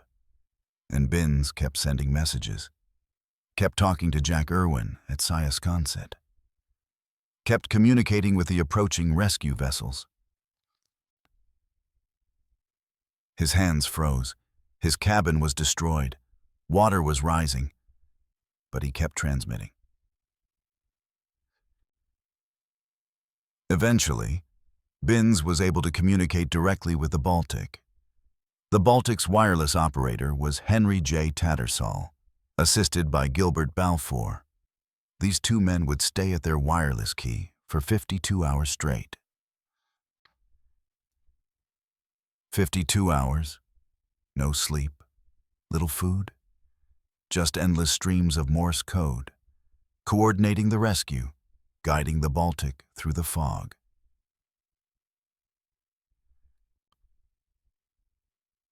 The Baltic pursued the Republic all day long, Captain Ranson said later, like a hound on the scent. Wireless messages came thick and fast from Captain Sealby on the Republic, from the company's office in New York via Siasconset, from other ships joining the search. The CQD distress call, which people would hear so much about during the next few days, warned all ships equipped with wireless to be on alert to render help if necessary. La Lorraine, the Furnesia, the Lucania, the New York, U.S. revenue cutters Gresham and Seneca. 7 ships total responded to the call. But it was the Baltic that reached them first. Captain Ranson steered and zigzagged through the fog all day, receiving wireless instructions from Captain Sealby on the Republic. You are getting louder. Keep steering south-southeast. Listen for our ship's bell. Steer a southeast now. At times, the Baltic was literally steered by Captain Sealby's wireless messages. The Republic fired bombs, rang her bell, anything to guide the rescuers through the fog. Finally, at about 6:30 Saturday evening, after 12 hours of searching, the Baltic found them, the Republic and the Florida, both damaged, drifting in the fog. The passengers from both ships had to be transferred again, this time to the Baltic. Another backbreaking night of rowing lifeboats back and forth. The crews of all 3 ships worked through the darkness and the cold, shuttling 1,300 people plus crew from the Florida to the Baltic. There was almost a riot. When the transfers began, the Italian refugees from the Florida were told to wait, while the wealthy first-class passengers from the Republic were evacuated first. The refugees, traumatized by the earthquake, terrified by the collision, now facing another wait while the rich were saved ahead of them. Nearly broke. Captain Raspini had to fire his pistol into the air to maintain order. Eventually, everyone was transferred. Both passengers and crew behaved remarkably well, Captain Ranson said later, though of course it was somewhat uncomfortable. The Florida, relieved of her burden, rode higher in the water and was able to limp to New York under her own power. The Republic was not so lucky. The U.S. revenue cutter Gresham and the anchor line's Phoenicia attempted to take her under tow, hoping to beach her somewhere to salvage the cargo. Crewmen tried using collision mats to stem the flooding. It was no use. The damage was too extensive. The watertight bulkheads didn't extend all the way to the deck, so water spilled from one compartment to another. On Sunday evening, January 24th, 1909, 39 hours after the collision, the Republic finally sank. She went down stern first in 270 feet of water, 50 miles south of Nantucket. Captain Sealby and his second officer were the last two people aboard. When the ship made her final plunge, both men were thrown into the sea and rescued with some difficulty in the darkness. At 15,378 tons, the Republic was the largest ship to have sunk until that time.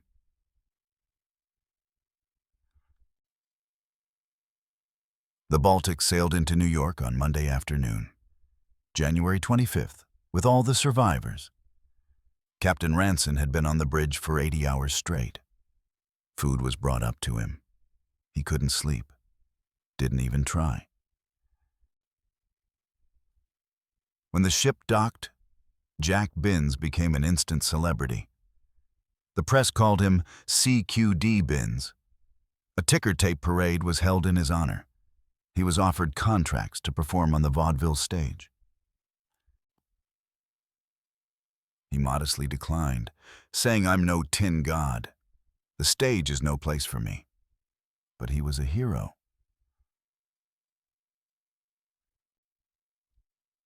This was the first practical demonstration of wireless telegraphy's ability to aid victims of disasters at sea. And the miracle captured the world's attention. It was the world's first breaking news live mass media event. Around 1,500 people had been saved because a 24-year-old wireless operator stayed at his key in a destroyed cabin, sending electromagnetic waves through the fog. Only 6 people died, all in the collision itself, not in the sinking. The rescue had worked perfectly.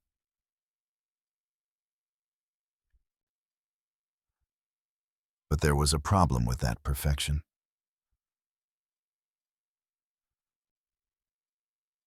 The maritime industry drew the wrong conclusions because the rescue had gone so well, because there had been time to ferry passengers from ship to ship, because wireless had worked so beautifully.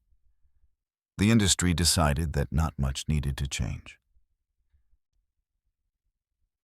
Ships didn't need full complements of lifeboats. If there was a collision, wireless would summon help, and lifeboats would just ferry people to rescue vessels. The Republic Florida rescue proved it. And another conclusion. The Republic had been hit amidships above the waterline and had sunk very slowly.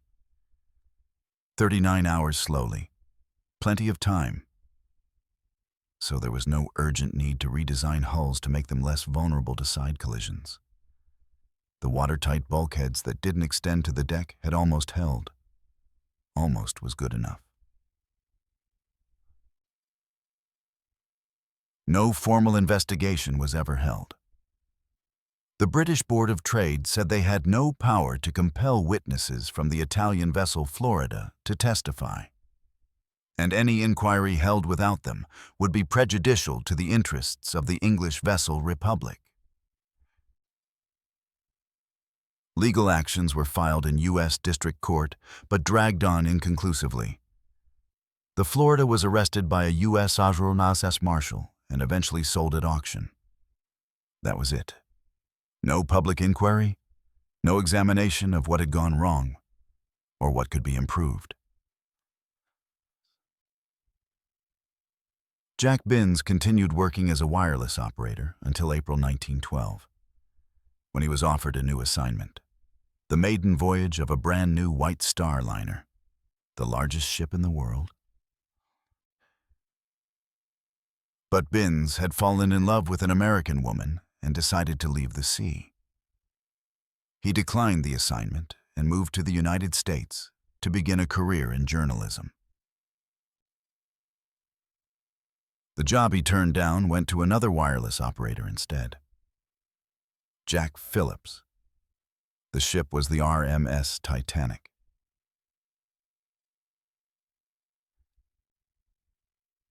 On April 14, 1912, 3 years after the Republic collision, the Titanic struck an iceberg in the North Atlantic.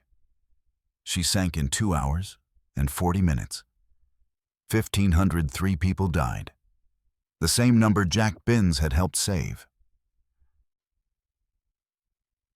Phillips stayed at his wireless key, sending distress signals until the very end, just as Binns had done. But this time, the rescue ships were too far away. This time, there weren't enough lifeboats. This time, the assumptions drawn from the Republic's slow sinking proved catastrophically wrong. Because the Republic had sunk so slowly, the industry believed all ships would sink slowly. Because wireless had worked so perfectly, they believed help would always arrive in time. Because the Republic rescue had succeeded with insufficient lifeboats, they saw no need to require more. The Republic's successful rescue, in a terrible irony, helped create the conditions for the Titanic's disaster.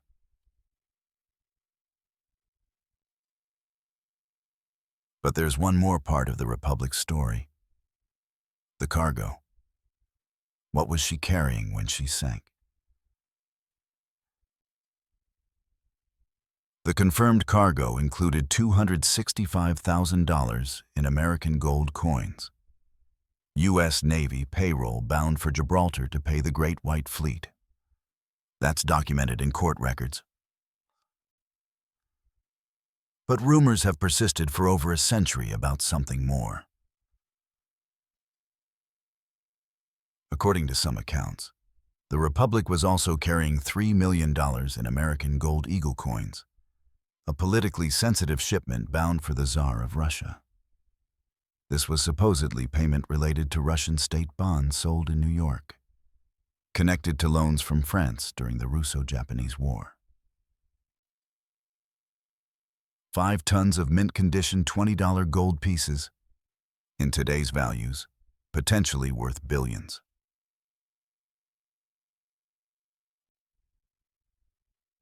There is no definitive proof of this cargo. The required legal inquiry was never held.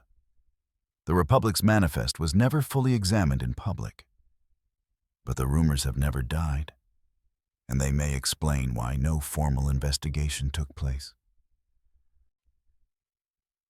If the ship was carrying a secret gold shipment, and if that knowledge might precipitate a financial crisis, then perhaps it was better to let the Republic rest in peace.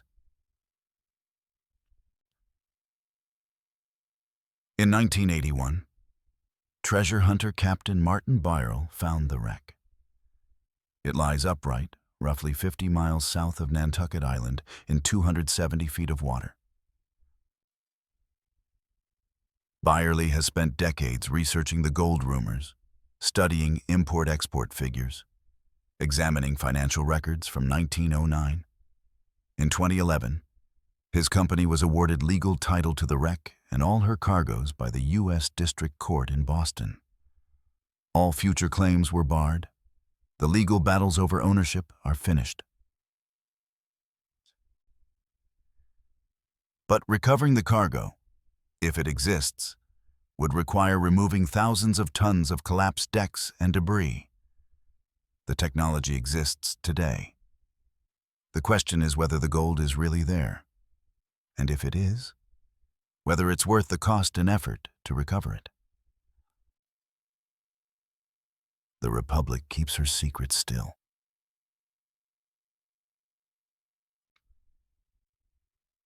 What we know for certain is this. On January 23rd, 1909, wireless telegraphy proved it could save lives at sea. Jack Binns stayed at his key for 36 hours in a destroyed cabin on a sinking ship. Jack Irwin relayed messages from Nantucket for 72 hours.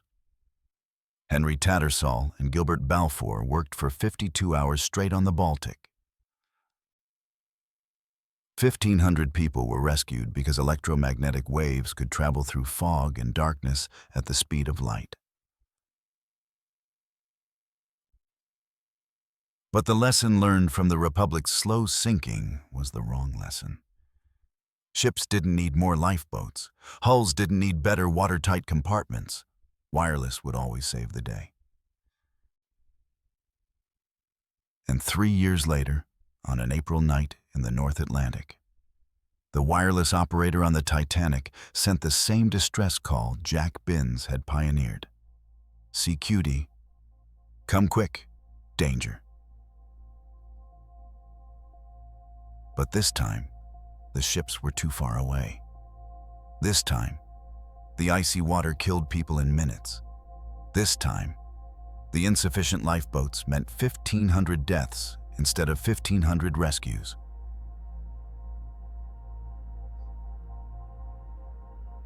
The Republic lies in darkness now, 270 feet down, perhaps guarding millions in gold, perhaps not. But her real legacy isn't measured in treasure. It's measured in the lesson the industry failed to learn from her slow death. The reforms that weren't made. The regulations that weren't passed. Success can be as dangerous as failure when it teaches the wrong lesson. And sometimes, the ships that save lives become the reason other ships sink.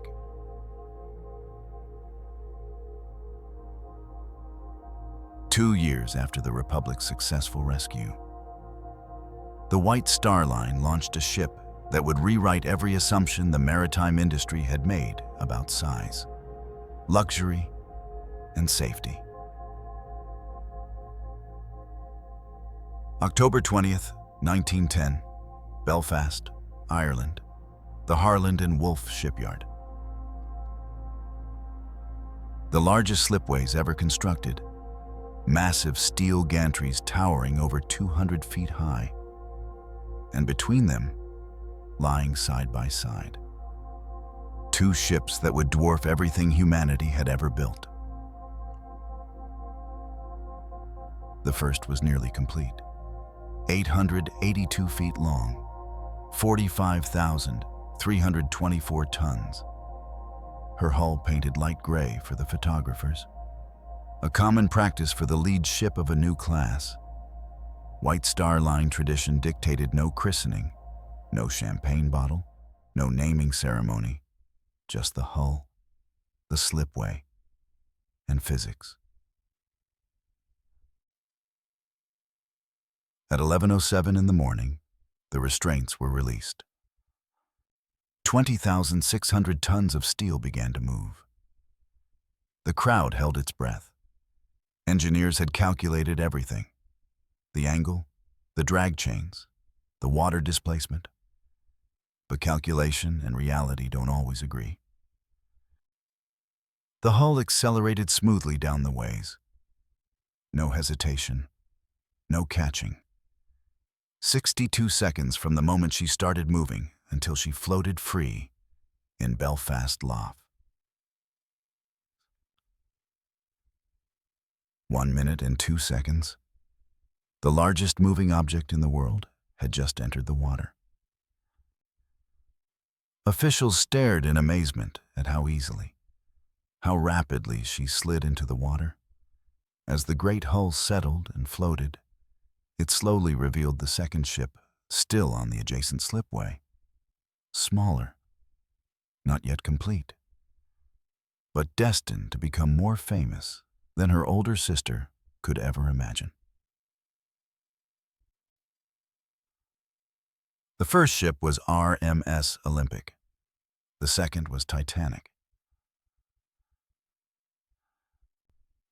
The Olympic-class liners were the product of a dinner conversation in early 1907 between J. Bruce Ismay, chairman of White Star Line, and Lord Peary, chairman of Harland and Wolff. Their rival, Cunard Line, had just launched the Lusitania and Mauretania, the fastest ships afloat. Ismay couldn't compete on speed. White Star didn't have the resources or the government subsidies Cunard enjoyed. But he could compete on size and luxury, build ships so large, so opulent, so magnificent that speed wouldn't matter. Three sisters, Olympic, Titanic, and a third ship, initially called Gigantic, later renamed Britannic after the tragedy that would make such a boastful name unthinkable. After the launch, Olympic was towed to her fitting-out basin. 7 months of work, installing the massive reciprocating engines and the low-pressure turbine, fitting the interiors, the grand staircase, the first-class dining saloon, the Turkish baths, the gymnasium, every luxury 1911 could imagine. May 29th, 1911, sea trials. The ship performed beautifully, maneuverable, stable, responsive. 2 days later, May 31st, Olympic departed Belfast for Liverpool, her port of registration. And on that exact same day, her younger sister Titanic was launched. White Star Line timed it perfectly. The public could witness the launch of the world's largest ship, while the previous world's largest ship sailed past. June 14th, 1911, Olympic's maiden voyage, Southampton to New York. Captain Edward J. Smith in command, the same captain who would command Titanic less than a year later. Aboard were J. Bruce Ismay himself, Managing Director of White Star Line, Thomas Andrews, Managing Director of Harland and Wolff's Design Department, many crew members who would later serve on Titanic. This was their training voyage. The crossing was a triumph. Olympic arrived in New York on June 21st to enormous fanfare. The newspapers called her the wonder of the age. Passengers raved about the luxury. The grand staircase with its carved oak paneling and wrought iron balustrade. The first-class staterooms with electric heaters and ensuite bathrooms. The swimming pool. The squash court. For the rest of the summer of 1911, Olympic dominated the transatlantic route. 4 round trips, capacity bookings. White Star Line's gamble on size over speed was paying off. And then came September 20th. Olympic's 5th voyage, departing Southampton for New York. Clear autumn weather, Captain Smith at the helm. Though a harbor pilot was technically in control for the passage through the Solent near the Isle of Wight. Running parallel to Olympic was HMS Hawke, a 360-foot Royal Navy cruiser. The two vessels steamed side by side, the cruiser on Olympic's starboard side. Initially, Hawke was overtaking the larger ship. Then Olympic increased her engine speed, and the cruiser began to fall back. That's when something unexpected happened. Suction. Olympic displaced 45,000 tons of water.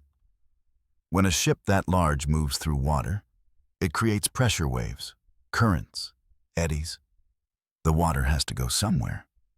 As Olympic turned slightly to starboard to enter the main channel, The wide radius of her turn combined with her massive displacement created a powerful suction effect. The Hawk's commander, William Frederick Blunt, was taken completely by surprise. The cruiser was pulled sideways, drawn irresistibly toward Olympic's hull. He ordered full reverse. He ordered the helm hard over.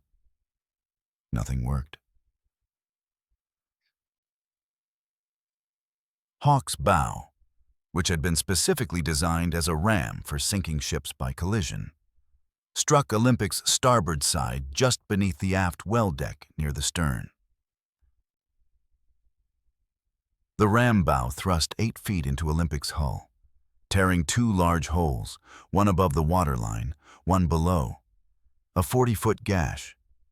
2 of Olympic's watertight compartments flooded immediately. The starboard propeller shaft was twisted. The Hawk nearly capsized. Her bow was crushed backward to a collision bulkhead. The damage was catastrophic. But remarkably, no one was killed. No one was even seriously injured. Olympic settled slightly by the stern, but remained afloat and stable. She returned to Southampton under her own power. The watertight compartments had held. The design worked.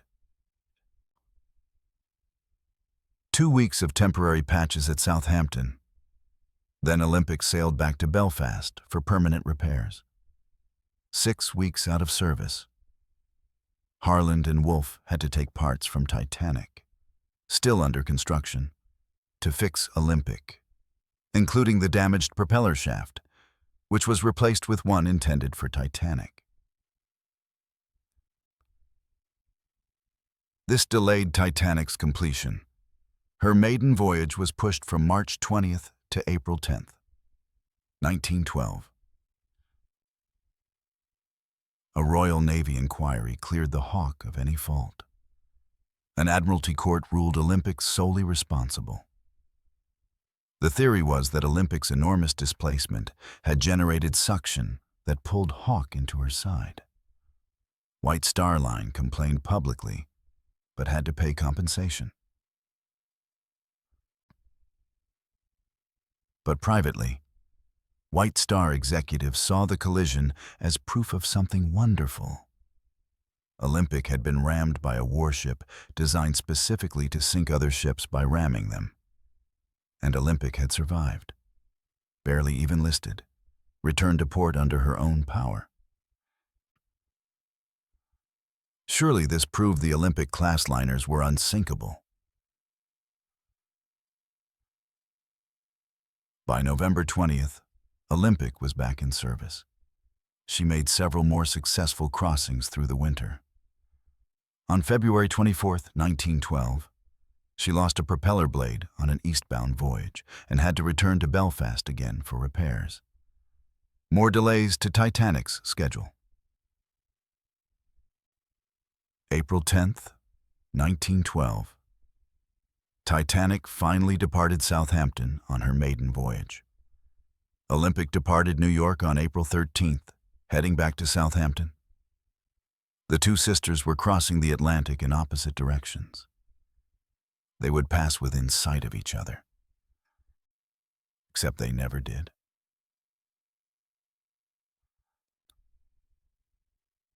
April 14th, 11:40 p.m.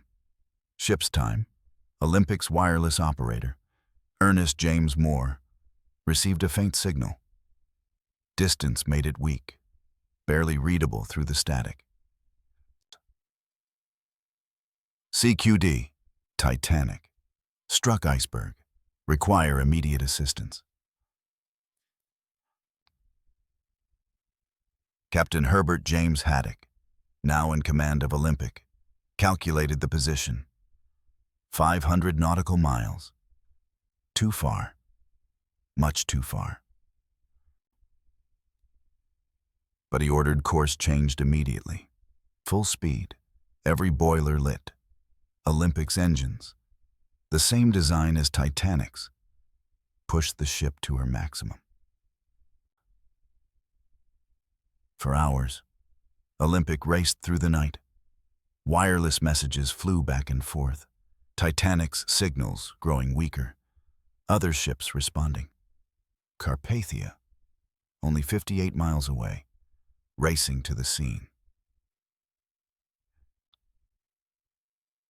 Around 1 a.m., Moore finally understood the full extent of the disaster. Titanic was putting passengers into lifeboats. The ship was sinking. Olympic pushed harder. But 500 miles at 21 knots meant almost 24 hours of steaming. They would never arrive in time. 2:20 a.m., Titanic's signals stopped. When Olympic was about 100 nautical miles from Titanic's last known position, she received a message from Captain Arthur Rostron of the Carpathia. All boats accounted for, about 675 souls saved. Titanic foundered about 2:20 a.m. Olympic offered to take the survivors. Rostron and J. Bruce Ismay, who had survived the sinking, refused. The idea of asking traumatized survivors to board a virtual mirror image of the ship that had just sunk beneath them was unthinkable. It would cause additional suffering. Olympic resumed course to Southampton. All concerts aboard were canceled as a mark of respect. The ship arrived on April 21st. The passengers disembarked in somber silence. Over the following months, Olympic assisted with both the American and British inquiries into the disaster. Inspectors examined her lifeboats, watertight doors, bulkheads, everything identical to Titanic's equipment. Sea trials were conducted to determine how quickly the ship could turn at various speeds, approximating how long Titanic would have needed to avoid the iceberg. The most damning discovery was simple. Neither Olympic nor Titanic carried enough lifeboats for everyone aboard. On April 24th, Olympic was scheduled to depart Southampton for New York. But when the crew arrived at the ship, they refused to sail. The 54 firemen and stokers walked off. They looked at the collapsible lifeboats that had been hastily added after Titanic sank. And they said no. A mutiny. The men demanded proper wooden lifeboats, not collapsibles. They wanted assurance that Olympic was safe. Captain Haddock tried to convince them. White Star Line threatened to replace them, but the crew held firm. On May 4th, Portsmouth magistrates found the crew guilty of refusing to obey orders. But the charges were dismissed without punishment. The court ruled that the men had been unnerved by the Titanic disaster and would not normally have acted this way. Special circumstances. White Star Line allowed them to return to work. Olympic finally sailed on May 15th. But the company knew something had to be done. Public confidence in the Olympic-class design was shattered. Olympic had to be made safer, visibly, demonstrably safer.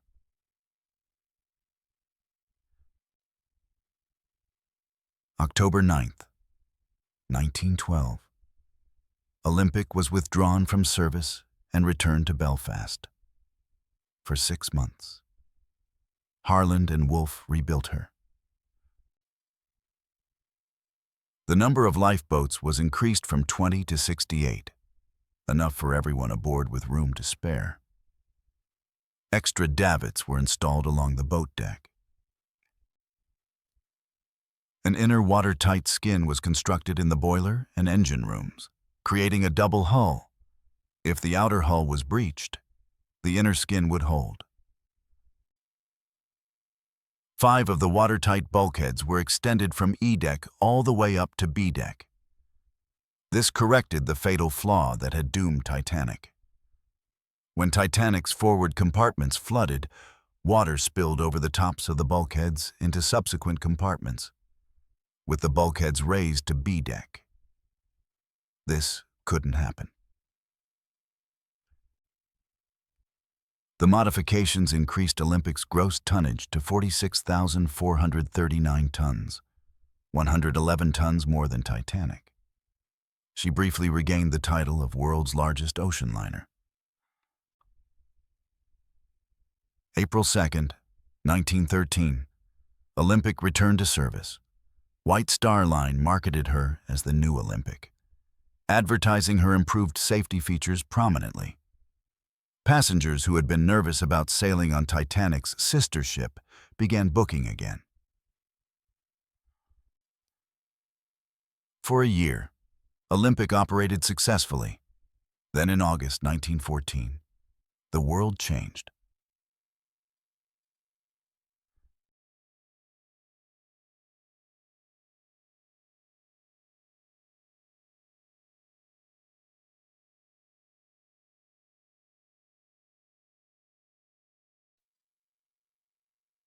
World War I.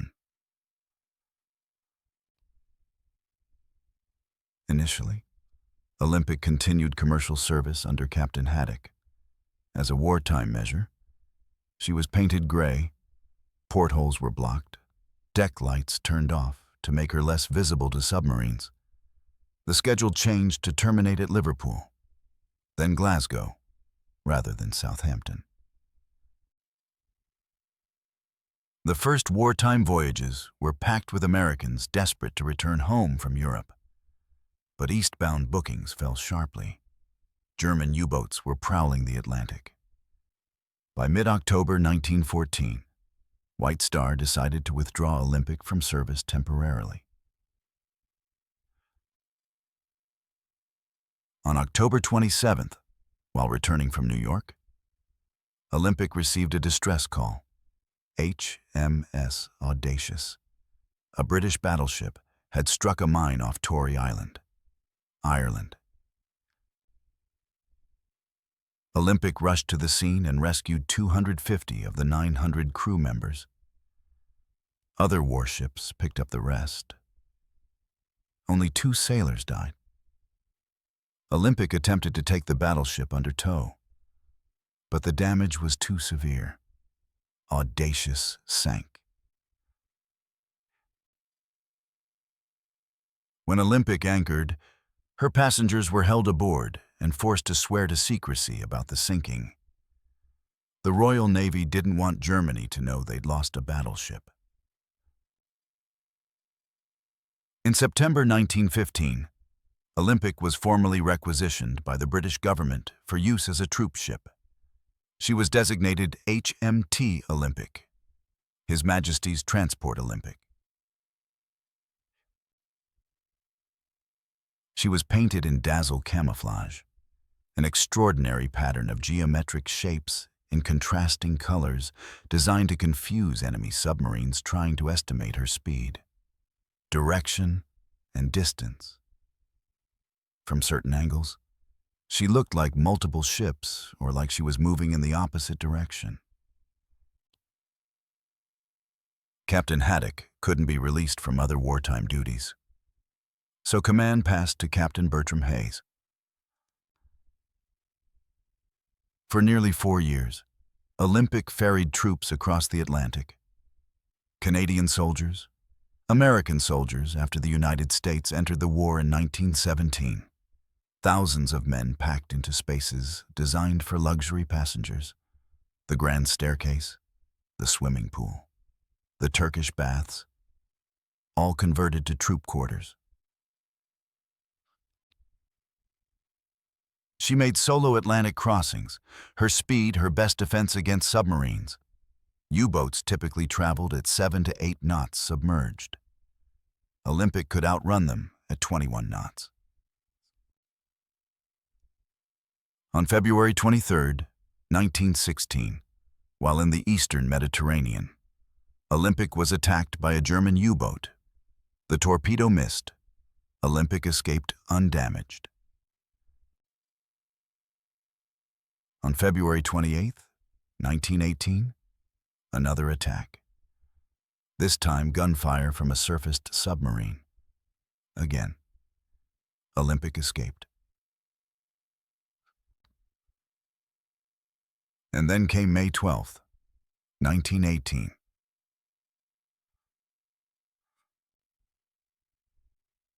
Olympic's 22nd voyage as a troop ship, carrying American soldiers from New York to France.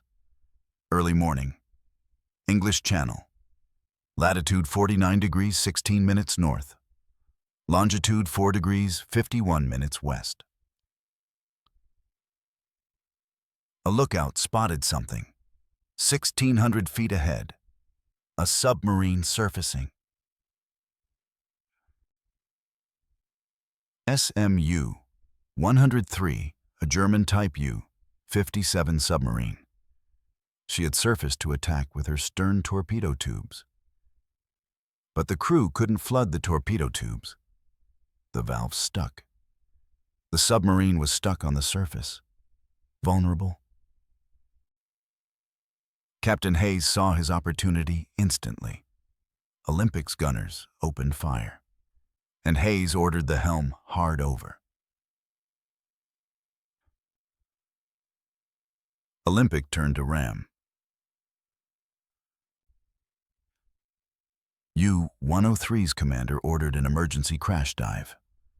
The submarine tilted forward, diving to 98 feet, turning to run parallel to Olympic's course. Maybe they could slip underneath the massive hull. They couldn't.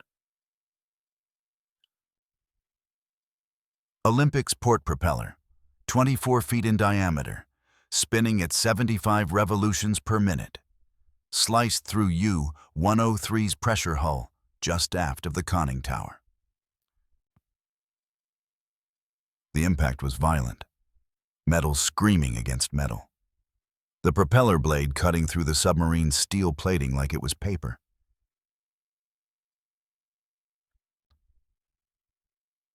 U-103's crew blew the ballast tanks, trying to surface before the sub flooded completely. They scuttled the submarine and abandoned ship. Olympic didn't stop.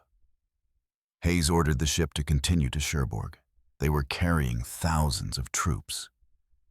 Stopping in U-boat-infested waters would make them sitting targets.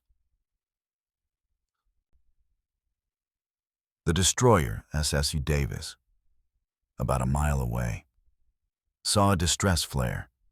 They rescued 31 survivors from U-103.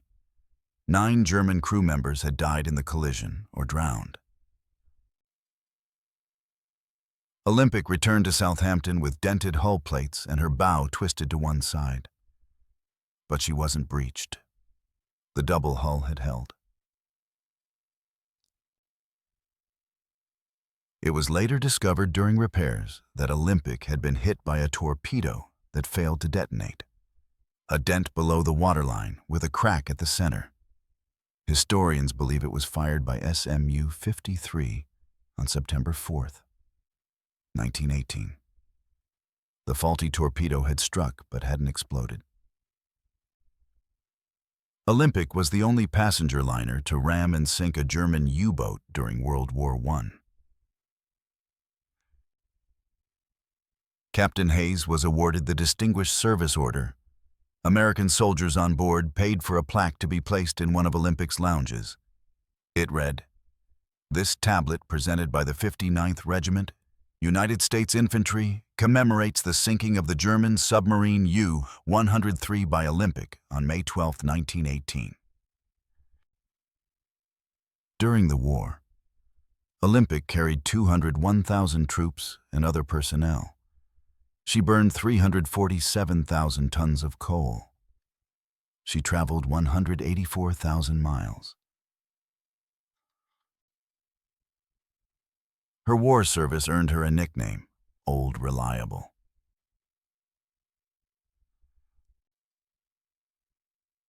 August 1919. The war was over. Olympic returned to Belfast for conversion back to civilian service. The interiors were modernized.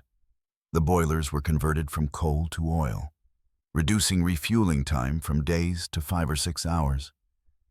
Engine room personnel dropped from 350 to 60. June 25, 1920, Olympic returned to passenger service. For more than a decade, she dominated the Atlantic route. 1921 was her peak year. She carried 38,000 passengers. White Star obtained 2 former German liners as war reparations, Majestic and Merrick. They became Olympic's running mates, operating a successful express service through the 1920s.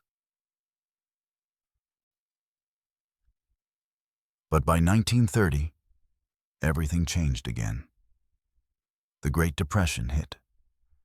Transatlantic passenger numbers dropped by more than half. Competition increased. Newer, faster, more modern ships entered service. Germany's Bremen and Europa, Italy's Rex, France's Ile-de-France. Olympic, now nearly 20 years old, struggled to compete. Her Art Deco interiors were outdated. Her speed was no longer impressive. Passenger numbers declined sharply. And then came May 15th, 1934.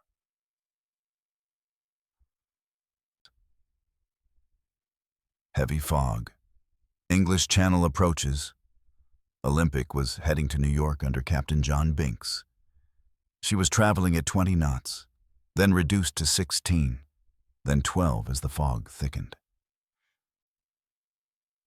Around 10:55 a.m., the wireless operator picked up the radio beacon from Nantucket lightship LV-117. The signal appeared off the starboard bow, standard procedure.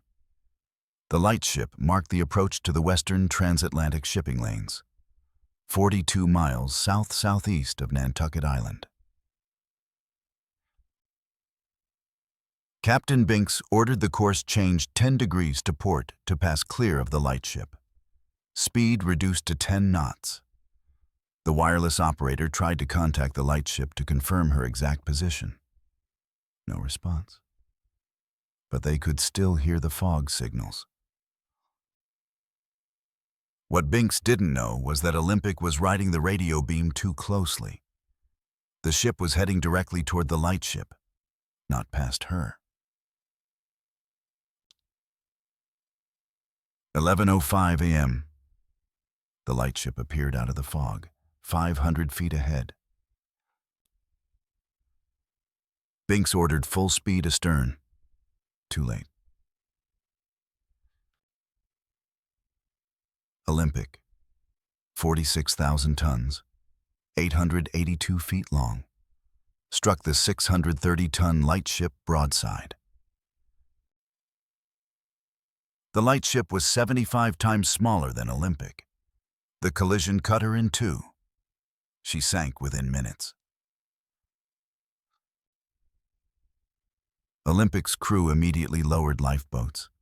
They searched the fog, debris floating everywhere. A red buoy bearing the name Nantucket, passengers lining the rails, watching in horror. The starboard lifeboat returned with one figure, motionless. Then the port boat appeared with 5 or 6 men in the blue uniforms of the lighthouse service. 2 appeared lifeless. 7 of the lightship's 11 crew members were rescued. 3 died of their injuries aboard Olympic. 4 had gone down with the ship. 7 deaths total. Captain George Braithwaite survived initially, but died months later from his injuries. Olympic suffered only minimal damage, some dented hull plates. She was allowed to continue to New York, arriving on schedule. The damage was repaired in Southampton in May and June. A subsequent inquiry blamed Olympic for the collision. Captain Binks had followed the radio beacon too closely and miscalculated the lightship's position. The fog was heavy, but that didn't excuse the error. As compensation, White Star Line, which had merged with Cunard to become Cunard White Star Line, paid for a replacement lightship. LV-112 was launched in 1936. Larger, stronger, with 43 watertight compartments, built to survive a collision that LV-117 could not. But for Olympic, the Nantucket collision was the final tragedy.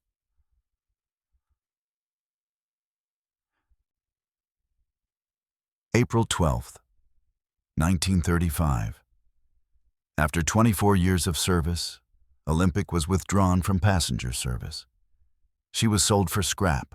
By 1939, the demolition was complete. Pieces of Olympic still exist. Paneling from the first-class lounge in a hotel in England. Furniture in private collections.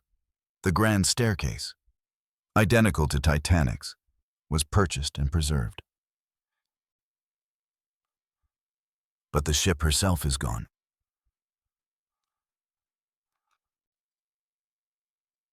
Three sisters, Olympic, Titanic, Britannic. One survived, two sank.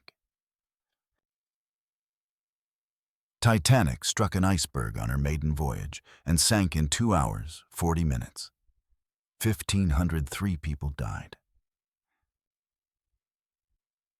Britannic struck a mine in the Aegean Sea in 1916 while serving as a hospital ship. She sank in 55 minutes. 30 people died. Olympic collided with a warship, survived. Was rammed by her own design flaw, suction, survived. Nearly hit by torpedoes, survived. Actually hit by a faulty torpedo, survived. Rammed and sank a U-boat, survived. Hit a lightship, survived.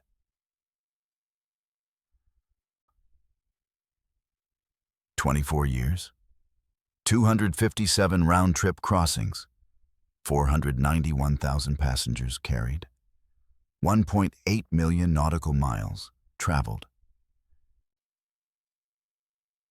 Sound.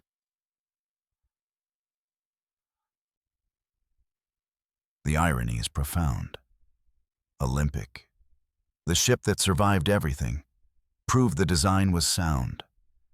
The watertight compartments worked when hit from the side. The double hull held. The ship could withstand extraordinary punishment. But that very success may have contributed to Titanic's loss. Because Olympic survived the Hawk collision. White Star Line and the maritime industry believed the Olympic class was truly unsinkable. The design needed no fundamental changes. More lifeboats. Yes, higher bulkheads, eventually. But the basic concept was validated. Except the validation was based on a side collision above the waterline. Not a glancing blow that opened 6 compartments below the waterline simultaneously. Not an iceberg. Olympic survival taught the wrong lesson. Just as the Republic's slow sinking had taught the wrong lesson. Success can be more dangerous than failure when it creates false confidence. But there's another way to see Olympic's story. She was built to be the finest ship of her age. And despite everything, despite 2 world wars, despite the Great Depression, despite collisions and near misses and the loss of both her sisters, she fulfilled that promise. She carried soldiers to war and brought them home. She rammed an enemy submarine and saved her troops. She rescued sailors from a sinking battleship. She served faithfully for nearly a quarter century. And in the end, she was the only one of the three sisters to live a full life, to complete her intended service, to retire rather than sink.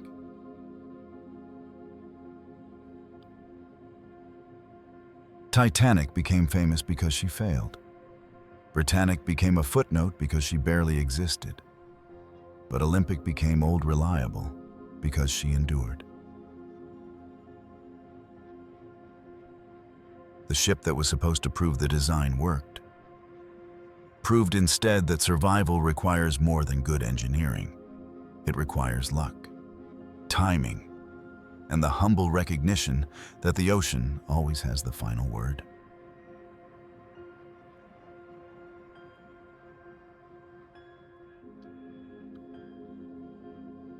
Titanic and the conspiracy theory. Everyone knows the story of the Titanic. The unsinkable ship, the iceberg, the 2,200 souls, the 1,500 who never came home. April 15th, 1912. A night the world will never forget. But what if the story you know isn't true? What if the ship that struck the iceberg that night wasn't the Titanic at all? What if it was her older sister, the Olympic, disguised, deliberately sent to the bottom of the Atlantic in the greatest insurance fraud ever attempted? This is not the plot of a movie. This is a conspiracy theory that has obsessed researchers, divided historians, and captivated millions for over a century. Tonight, we examine the theory, we look at the evidence, we talk to the truth. Because sometimes, the most compelling mysteries are the ones that never happened at all.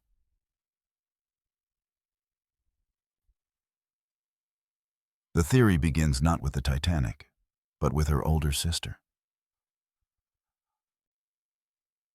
September 20th, 1911, 6 months before Titanic's maiden voyage. The RMS Olympic was sailing from Southampton to New York.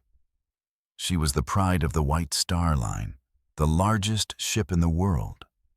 Just 5 months into service, everything was going perfectly. Until it wasn't. As Olympic maneuvered near the Isle of Wight, a British warship appeared, HMS Hawke, a cruiser designed specifically to ram and sink enemy vessels.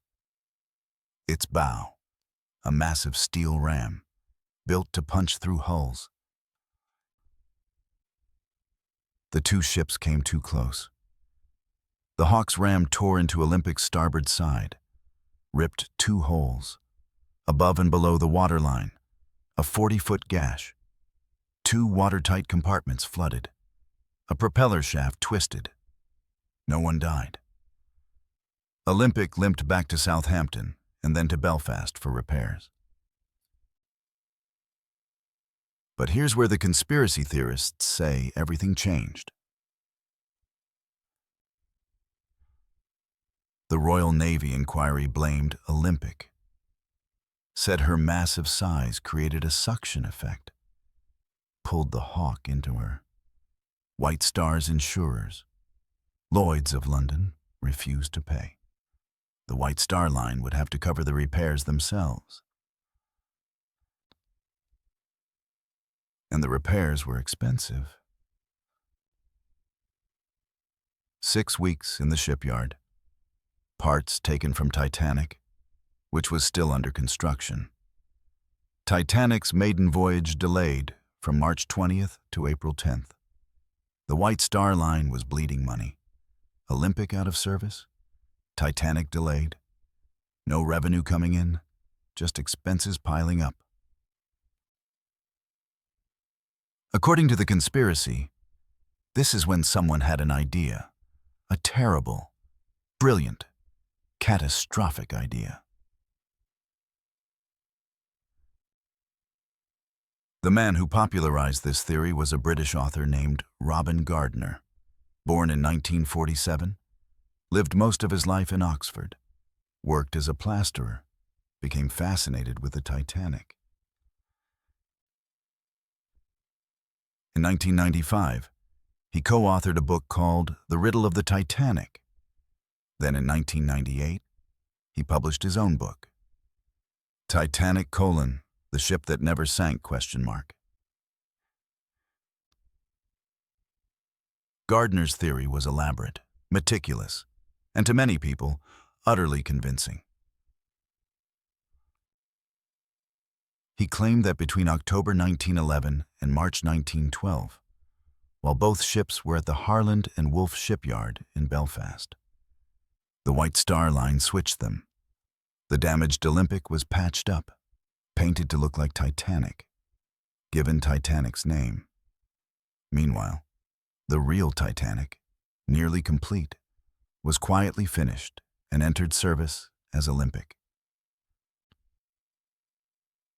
The ship that left Southampton on April 10th, 1912, Gardner said, was not the Titanic.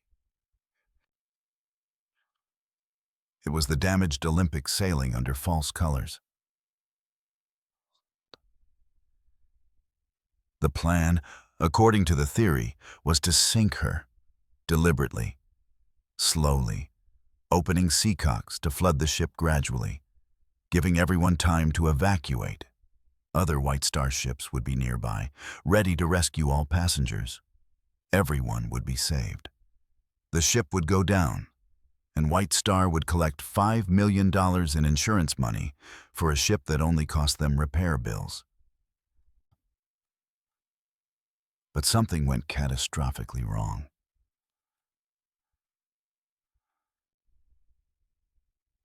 The iceberg wasn't part of the plan. The ships sank too fast. The rescue ships weren't close enough. 1,500 people died. What was supposed to be a controlled fraud became history's most infamous maritime disaster. And the real Titanic, the theory claims, sailed on as Olympic until 1935, when she was finally retired and scrapped. It's an extraordinary claim. And Gardner had evidence. He pointed to photographs. When Titanic was launched in May 1911, she had 14 portholes on the port side of sea deck, near the forecastle. But in photographs from her maiden voyage, there were 16 portholes. Olympic also had 16. Proof of a switch, Gardner said. He pointed to the windows on B deck. Olympic's windows were evenly spaced, like soldiers in a line. Titanic's, in photographs from her maiden voyage, were irregular, unevenly spaced, different pattern entirely.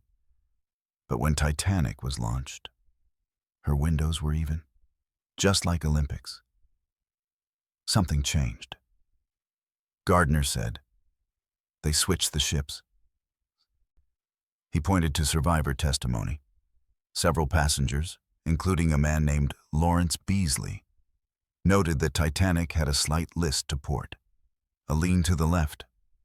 Gardner claimed the Olympic had developed a permanent list from the Hawk collision, damage to the keel that was never fully repaired. The ship survivors sailed on listed to port, just like Olympic would. And then there was J.P. Morgan, the American financier who owned the International Mercantile Marine, which owned the White Star Line, which owned both Olympic and Titanic. Morgan had booked a personal suite on Titanic's maiden voyage, a suite with its own private promenade deck and a bath with specially designed cigar holders. But at the last minute, Morgan canceled, said he was ill, stayed at a French resort instead. Did he know? Gardner asked. Did he know the ship was doomed?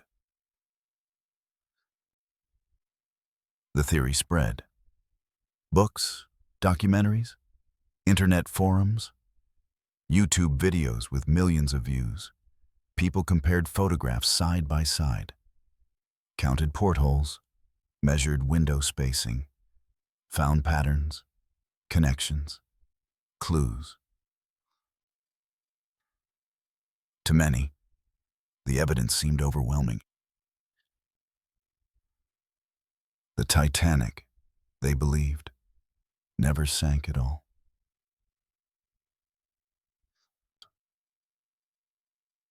So why do people believe it? Because it's compelling. It transforms a random tragedy, a ship hitting an iceberg, into a story with villains, a plot, a reason. Humans crave pattern. We want to believe that terrible things happen for terrible reasons. Not just because the ocean is cold and icebergs are hard and luck runs out.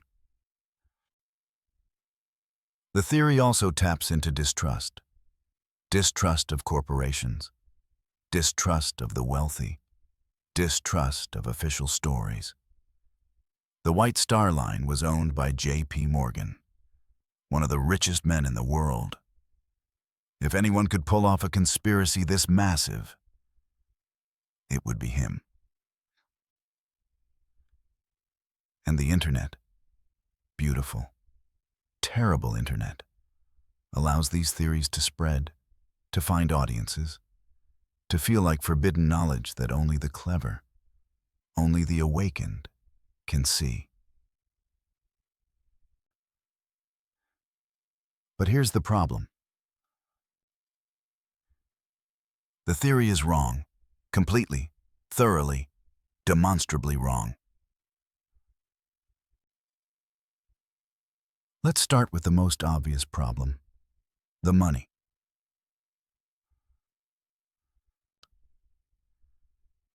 If this was an insurance fraud, it was the worst insurance fraud ever attempted, because the numbers don't work. Titanic cost $7.5 million to build. She was insured for $5 million when she sank. The White Star Line collected $5 million and lost a ship that cost $7.5 million. They lost $2.5 million. This was not a profitable fraud. This was a financial catastrophe. Bruce Ismay, chairman of the White Star Line, testified to this at the United States Senate inquiry. Senator Smith asked him directly, "How much did Titanic cost?" $7,500,000. "Sir," Ismay said. "And for how much was she insured?" $5 million. "I understand, sir." The ship was underinsured by $2.5 million. Think about that. You're planning the greatest insurance fraud in history. You're going to sink a brand new ship. Kill your reputation. Risk everything. And you insure it for less than it cost to build. It makes no sense. Compare that to the cost of repairing Olympic. The damage from the Hawk collision cost about £125,000, roughly $625,000. Far less than the $2.5 million loss White Star took when Titanic sank. If this was insurance fraud, the math doesn't work. But let's say you ignore the money. Let's look at the physical evidence. The porthole argument. Gardner's big proof. Titanic had 14 portholes at launch, 16 at sailing. Olympic had 16. Therefore, they were switched. Except both ships were launched with 14 portholes. Both ships had 2 added later. Olympic got hers in March 1912. Titanic got hers in December 1911. Why? To add light to the crew galley and washrooms. This wasn't evidence of a switch. This was standard practice during fitting out. Ships change during construction. Features are added, modified, improved. The window spacing argument. Olympic's B-deck windows were evenly spaced.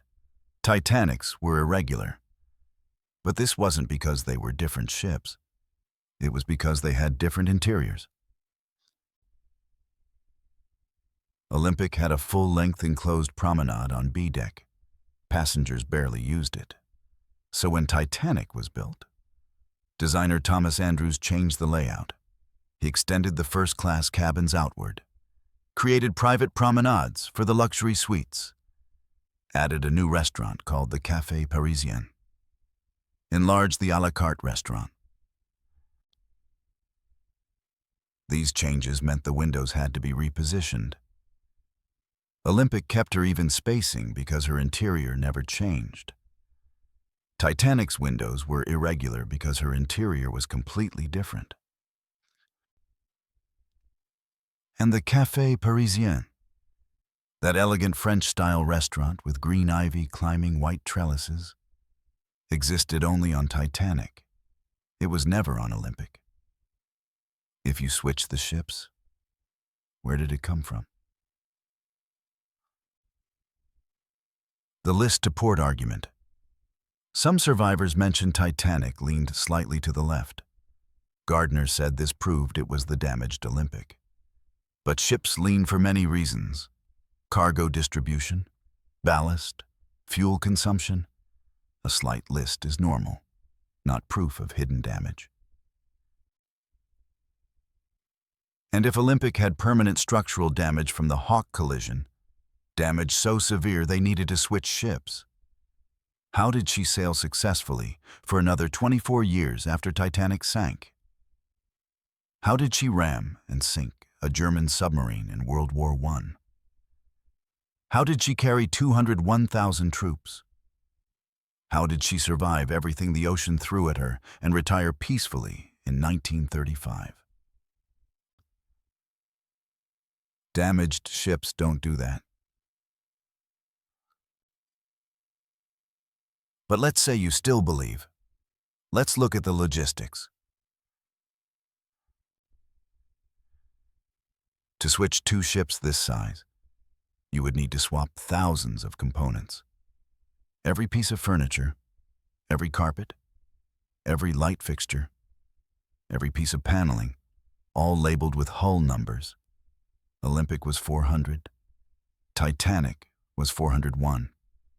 These numbers were stamped on everything: the backs of wooden panels, the propellers, the machinery, the wrenches. You would need thousands of workers to stay silent. Harland and Wolff employed thousands. The shipyard photographer, Robert Welch, documented construction constantly. He took hundreds of photographs of both ships. No photograph shows a switch in progress. No worker ever came forward. No document was ever found. You would need to fool the Board of Trade inspectors. They surveyed both ships in detail. Early in 1912, Olympic experienced a heavy storm. The Board of Trade report listed every damaged rivet that needed caulking, every wear mark from 1 year of service. You can't fake a new ship. Wear and tear is inevitable. The inspectors would have noticed. And you would need to keep the secret forever. Not one person breaking ranks, not one deathbed confession, not one document slipping through. For over a century, thousands of people keeping a perfect silence. It's not plausible. But the final proof, the absolute proof, came on September 1st, 1985. Dr. Robert Ballard, an oceanographer working with the Woods Hole Oceanographic Institution, was searching the North Atlantic. He was supposed to be looking for 2 lost nuclear submarines for the U.S. Navy. But he had 12 days left, and he used them to find the Titanic. Just after 1 a.m., his remotely operated vehicle Argo sent back images. A boiler, then debris, then the hull. The wreck was found, 2.5 miles down, 12,500 feet below the surface, split in 2. The bow upright and largely intact, the stern shattered beyond recognition. And on that wreck, proof. The starboard propeller blade, filmed in 1991, clearly visible.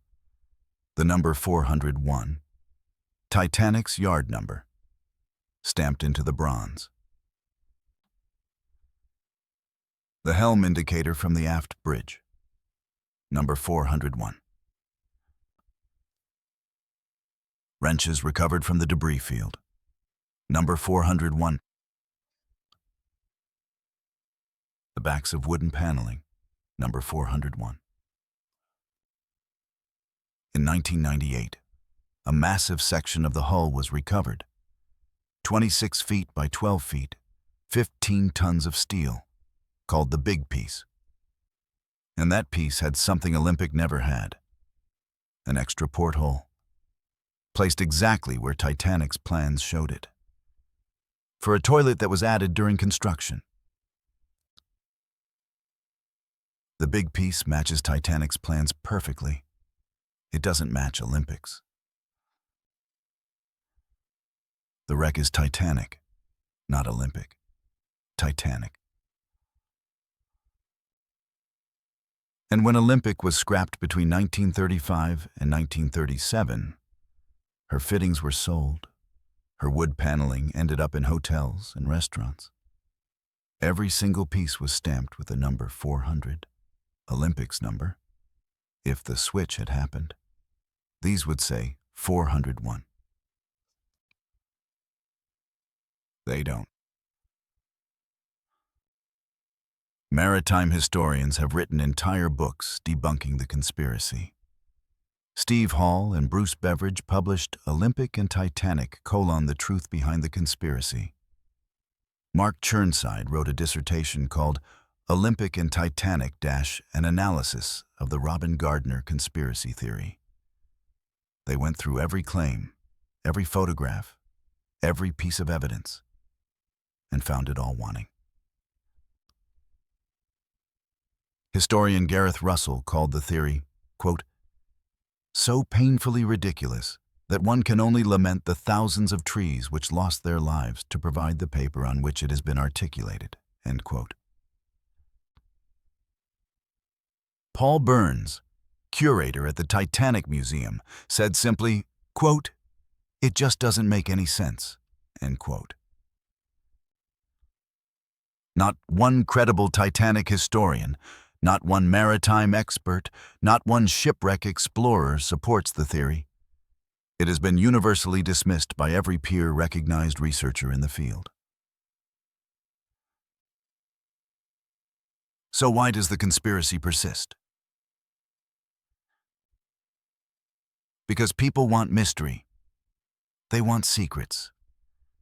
They want to believe they've figured out something the experts missed. The internet makes this easy. A YouTube video with dramatic music and side-by-side photos can seem more convincing than 100 years of scholarship. And because the truth, the real truth, is harder to accept. There was no villain, no master plan, no secret conspiracy, just a ship, an iceberg, a cold night, and 1,500 people who ran out of time. The Titanic really sank. The Olympic really survived. And the conspiracy theory, compelling as it is, creative as it is nothing more than fiction built on coincidence and misunderstanding. Robin Gardner died in 2017 from stomach cancer. He was 70 years old. He never wavered in his belief. He wrote multiple books. He appeared in documentaries. He defended his theory until the end. And in a way, you have to admire that conviction, even if it was wrong. Because what Gardner did, whether he knew it or not, was remind us of something important. We should question official stories. We should demand evidence. We should look closely at what we're told. But we also need to accept evidence when it's overwhelming. We need to let go of theories that don't hold up. We need to distinguish between healthy skepticism and denial of reality. The ship at the bottom of the Atlantic is the Titanic. The hull number proves it. The wreck site proves it. The artifacts prove it. The historical record proves it. Every piece of physical evidence proves it. And sometimes it's some. The simplest answer is the right one. A ship struck an iceberg. The iceberg won. 1,500 people died. The world changed. There was no conspiracy, just tragedy.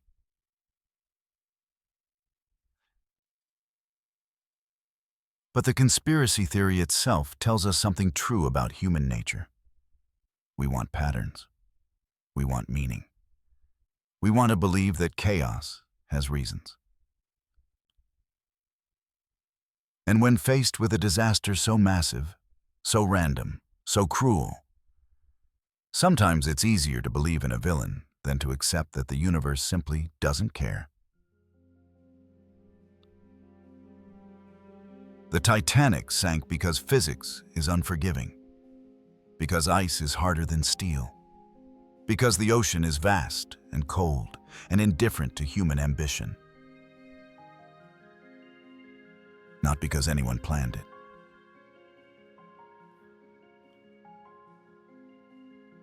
And perhaps that's the most terrifying truth of all.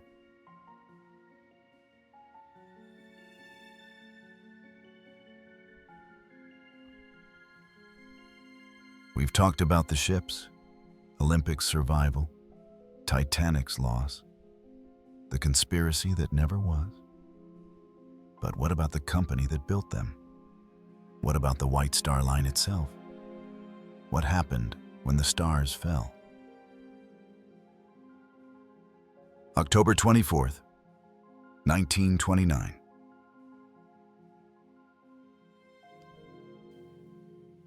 Black Thursday, the day the stock market collapsed, the day the world economy began its long, terrible fall into the Great Depression. And for the White Star Line, already wounded, already struggling, it was the beginning of the end. The 1920s had been good years. Olympic was profitable. Passengers filled her cabins. She ran alongside two former German liners, the Majestic and Homeric, war reparations handed over after World War I. In 1921, Olympic alone carried 38,000 passengers across the Atlantic. But by the end of the decade, cracks were showing. Competition was fierce. New ships were being built, faster, more modern, more luxurious. The German liners Bremen and Europa, the French liner Ile-de-France, the Italian Rex, all of them sleek, all of them powerful, all of them equipped with the latest technology. And then there was Olympic, 20 years old, still elegant, still capable, but aging. Her engines burned coal when newer ships burned oil. Her interiors, once revolutionary, now felt dated. She was a survivor from another era. In 1927, the White Star Line was purchased by Lord Kilsant and the Royal Mail Steam Packet Company. Kilsant had ambitions. He believed in expansion. He believed, he said, in the future of Australia. So he ordered a new ship. In 1928, the keel was laid at Harland and Wolff in Belfast, the same shipyard where Olympic, Titanic, and Britannic had been built. This new ship would be called Oceanic, 1,000 feet long, the largest liner ever conceived, powered by revolutionary diesel-electric engines. It was going to be magnificent. But in 1929, just as construction was gaining momentum, the stock market crashed.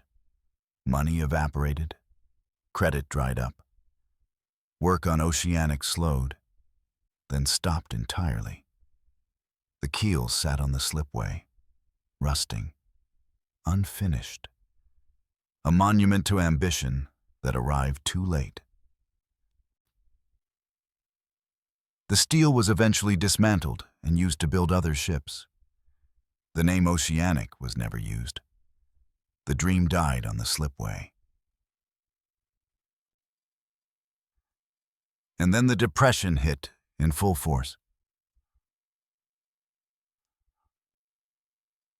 Transatlantic passenger numbers collapsed. People stopped traveling. Businesses stopped expanding. Immigration slowed to a trickle. By 1933, passenger traffic had dropped more than 50% compared to the 1920s. Ships sailed half empty, sometimes a third full. Revenue plummeted. The White Star Line bled money. So did their greatest rival, Cunard. Cunard had started building their own giant, Hull 534, later to be named Queen Mary. But by 1931, they couldn't afford to finish her. Construction stopped. The hull sat incomplete at John Brown and Company in Scotland. Two great shipping lines, both broke, both desperate, both on the edge of collapse. The British government stepped in. In 1933, they offered a deal, £9.5 million in loans and subsidies, enough to complete the Queen Mary and build her sister ship, enough to save both companies. But there was a condition. The two rivals had to merge. On December 30th, 1933, the agreement was signed. On May 10th, 1934, the merger became official.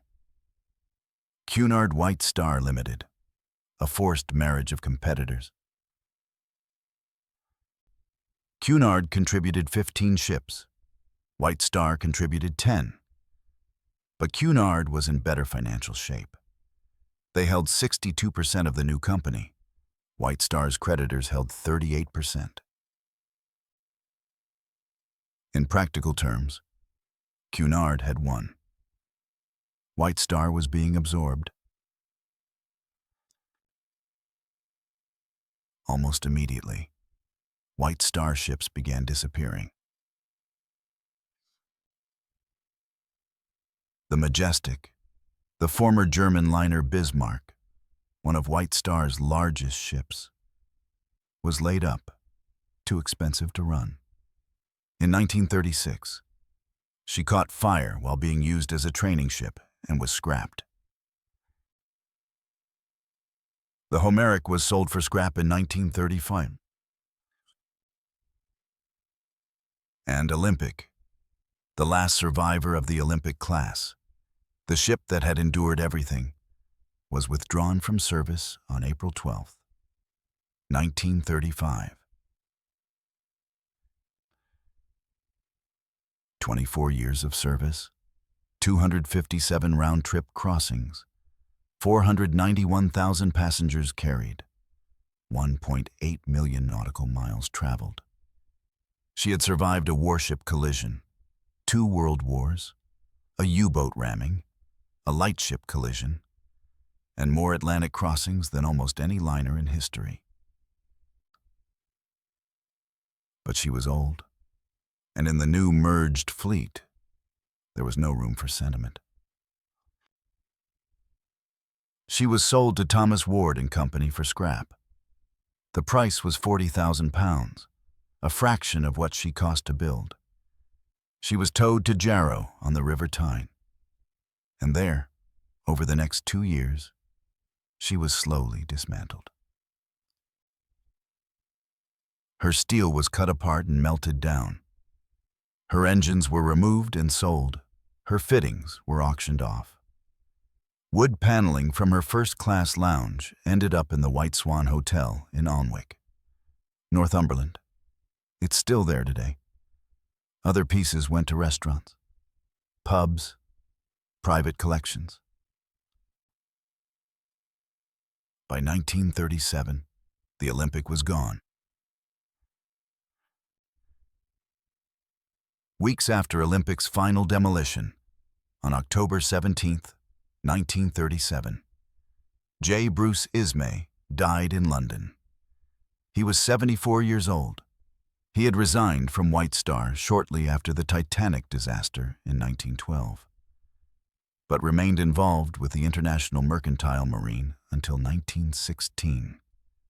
He spent his final years in seclusion, haunted by the accusations, by the shame of having survived when so many died. He lived just long enough to see his company disappear. By 1936, only 3 White Star ships remained: the Laurentic, the Britannic, and the Georgic. All 3 served during World War II. The Laurentic was torpedoed and sunk by a German U-boat in 1940. 49 lives lost. The Georgic was bombed and half sunk by German aircraft in 1941, but he was repaired and returned to service. After the war, only 2 remained. In 1947, Cunard purchased the remaining 38% of Cunard White Star that they didn't already own. On December 31st, 1949, the company officially dropped the White Star name. It became simply Cunard once again. The Georgic was scrapped in 1956. The Britannic made her final voyage in 1960, sailing from New York to Liverpool one last time before heading to the breakers. She was the last White Star liner in existence. And with her scrapping, the White Star Line ceased to exist.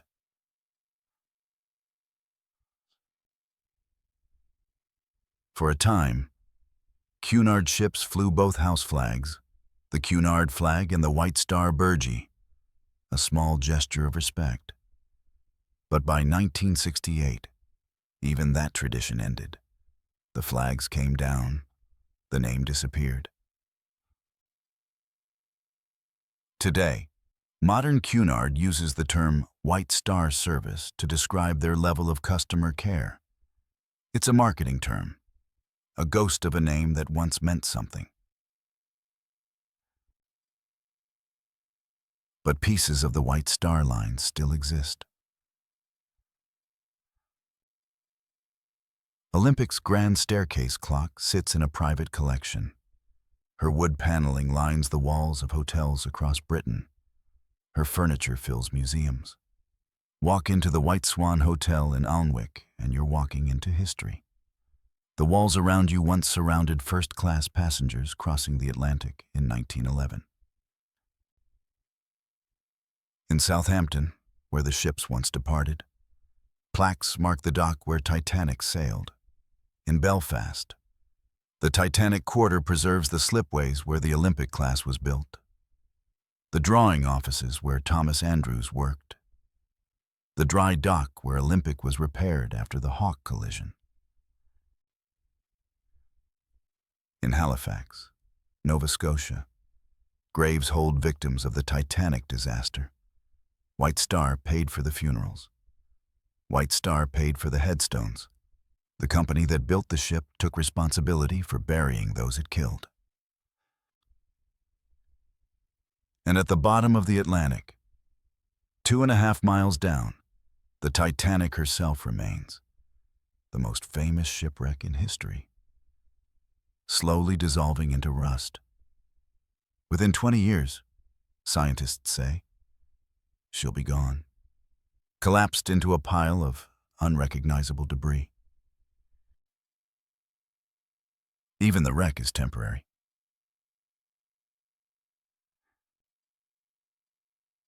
So what is the legacy of the White Star Line?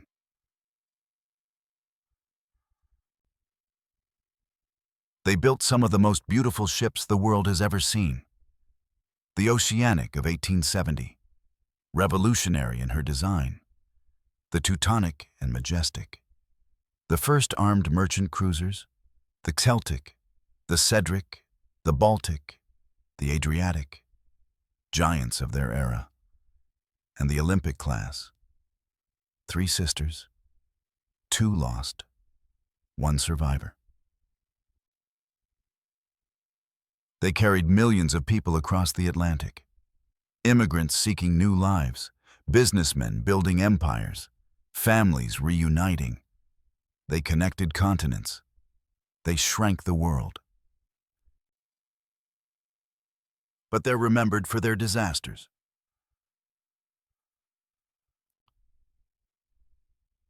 The Atlantic, wrecked in 1873, 565 dead.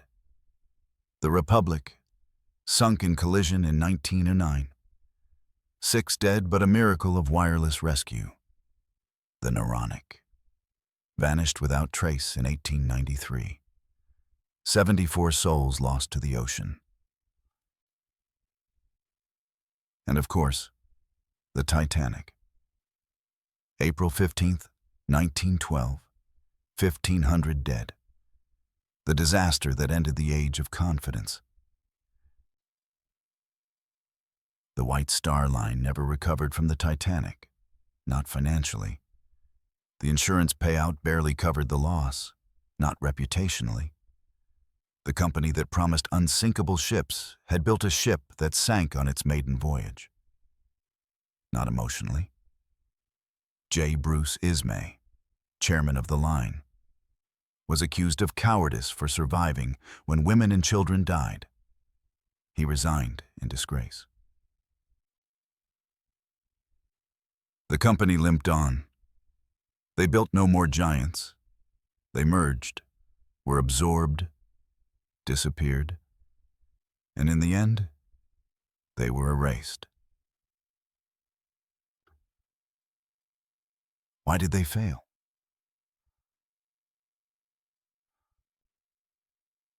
Partly bad luck. The Titanic disaster was not inevitable. If the lookouts had seen the iceberg 30 seconds earlier, if the ship had turned just a little faster, if the watertight bulkheads had been built higher, if any of a dozen small things had gone differently, Titanic would have arrived in New York and White Star would have had 3 successful sisters dominating the Atlantic. Partly bad timing. The Great Depression destroyed passenger traffic. No shipping line could survive the economic collapse of the 1930s without government support. White Star got that support, but only by surrendering their independence. Partly some pride.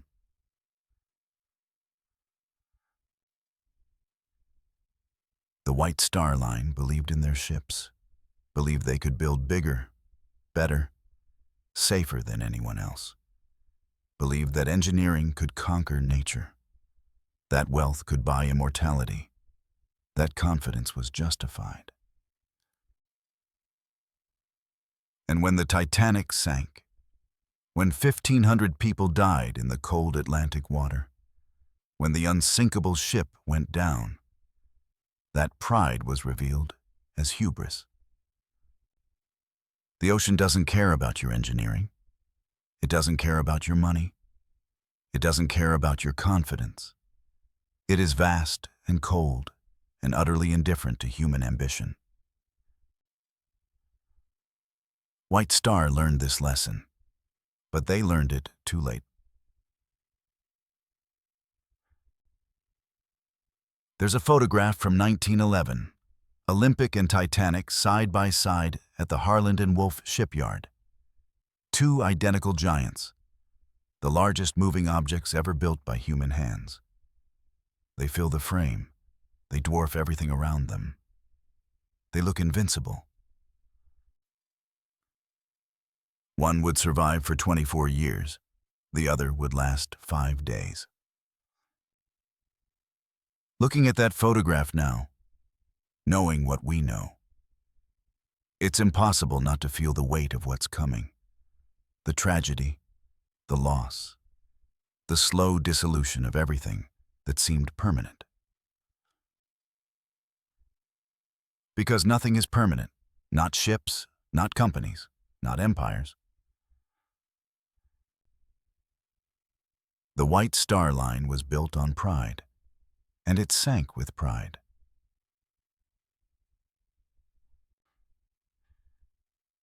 Their ships were magnificent.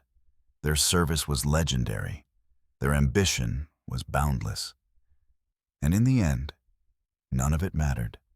The ocean took what it wanted. Economics finished the rest. Today, if you want to experience the White Star Line, you have to go looking for ghosts. Walk through the White Swan Hotel and touch the wood that once lined Olympic's first-class lounge.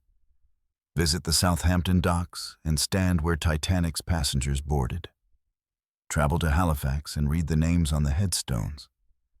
Dive to the wreck, if you can, and see what's left of the most famous ship in history. Or simply remember.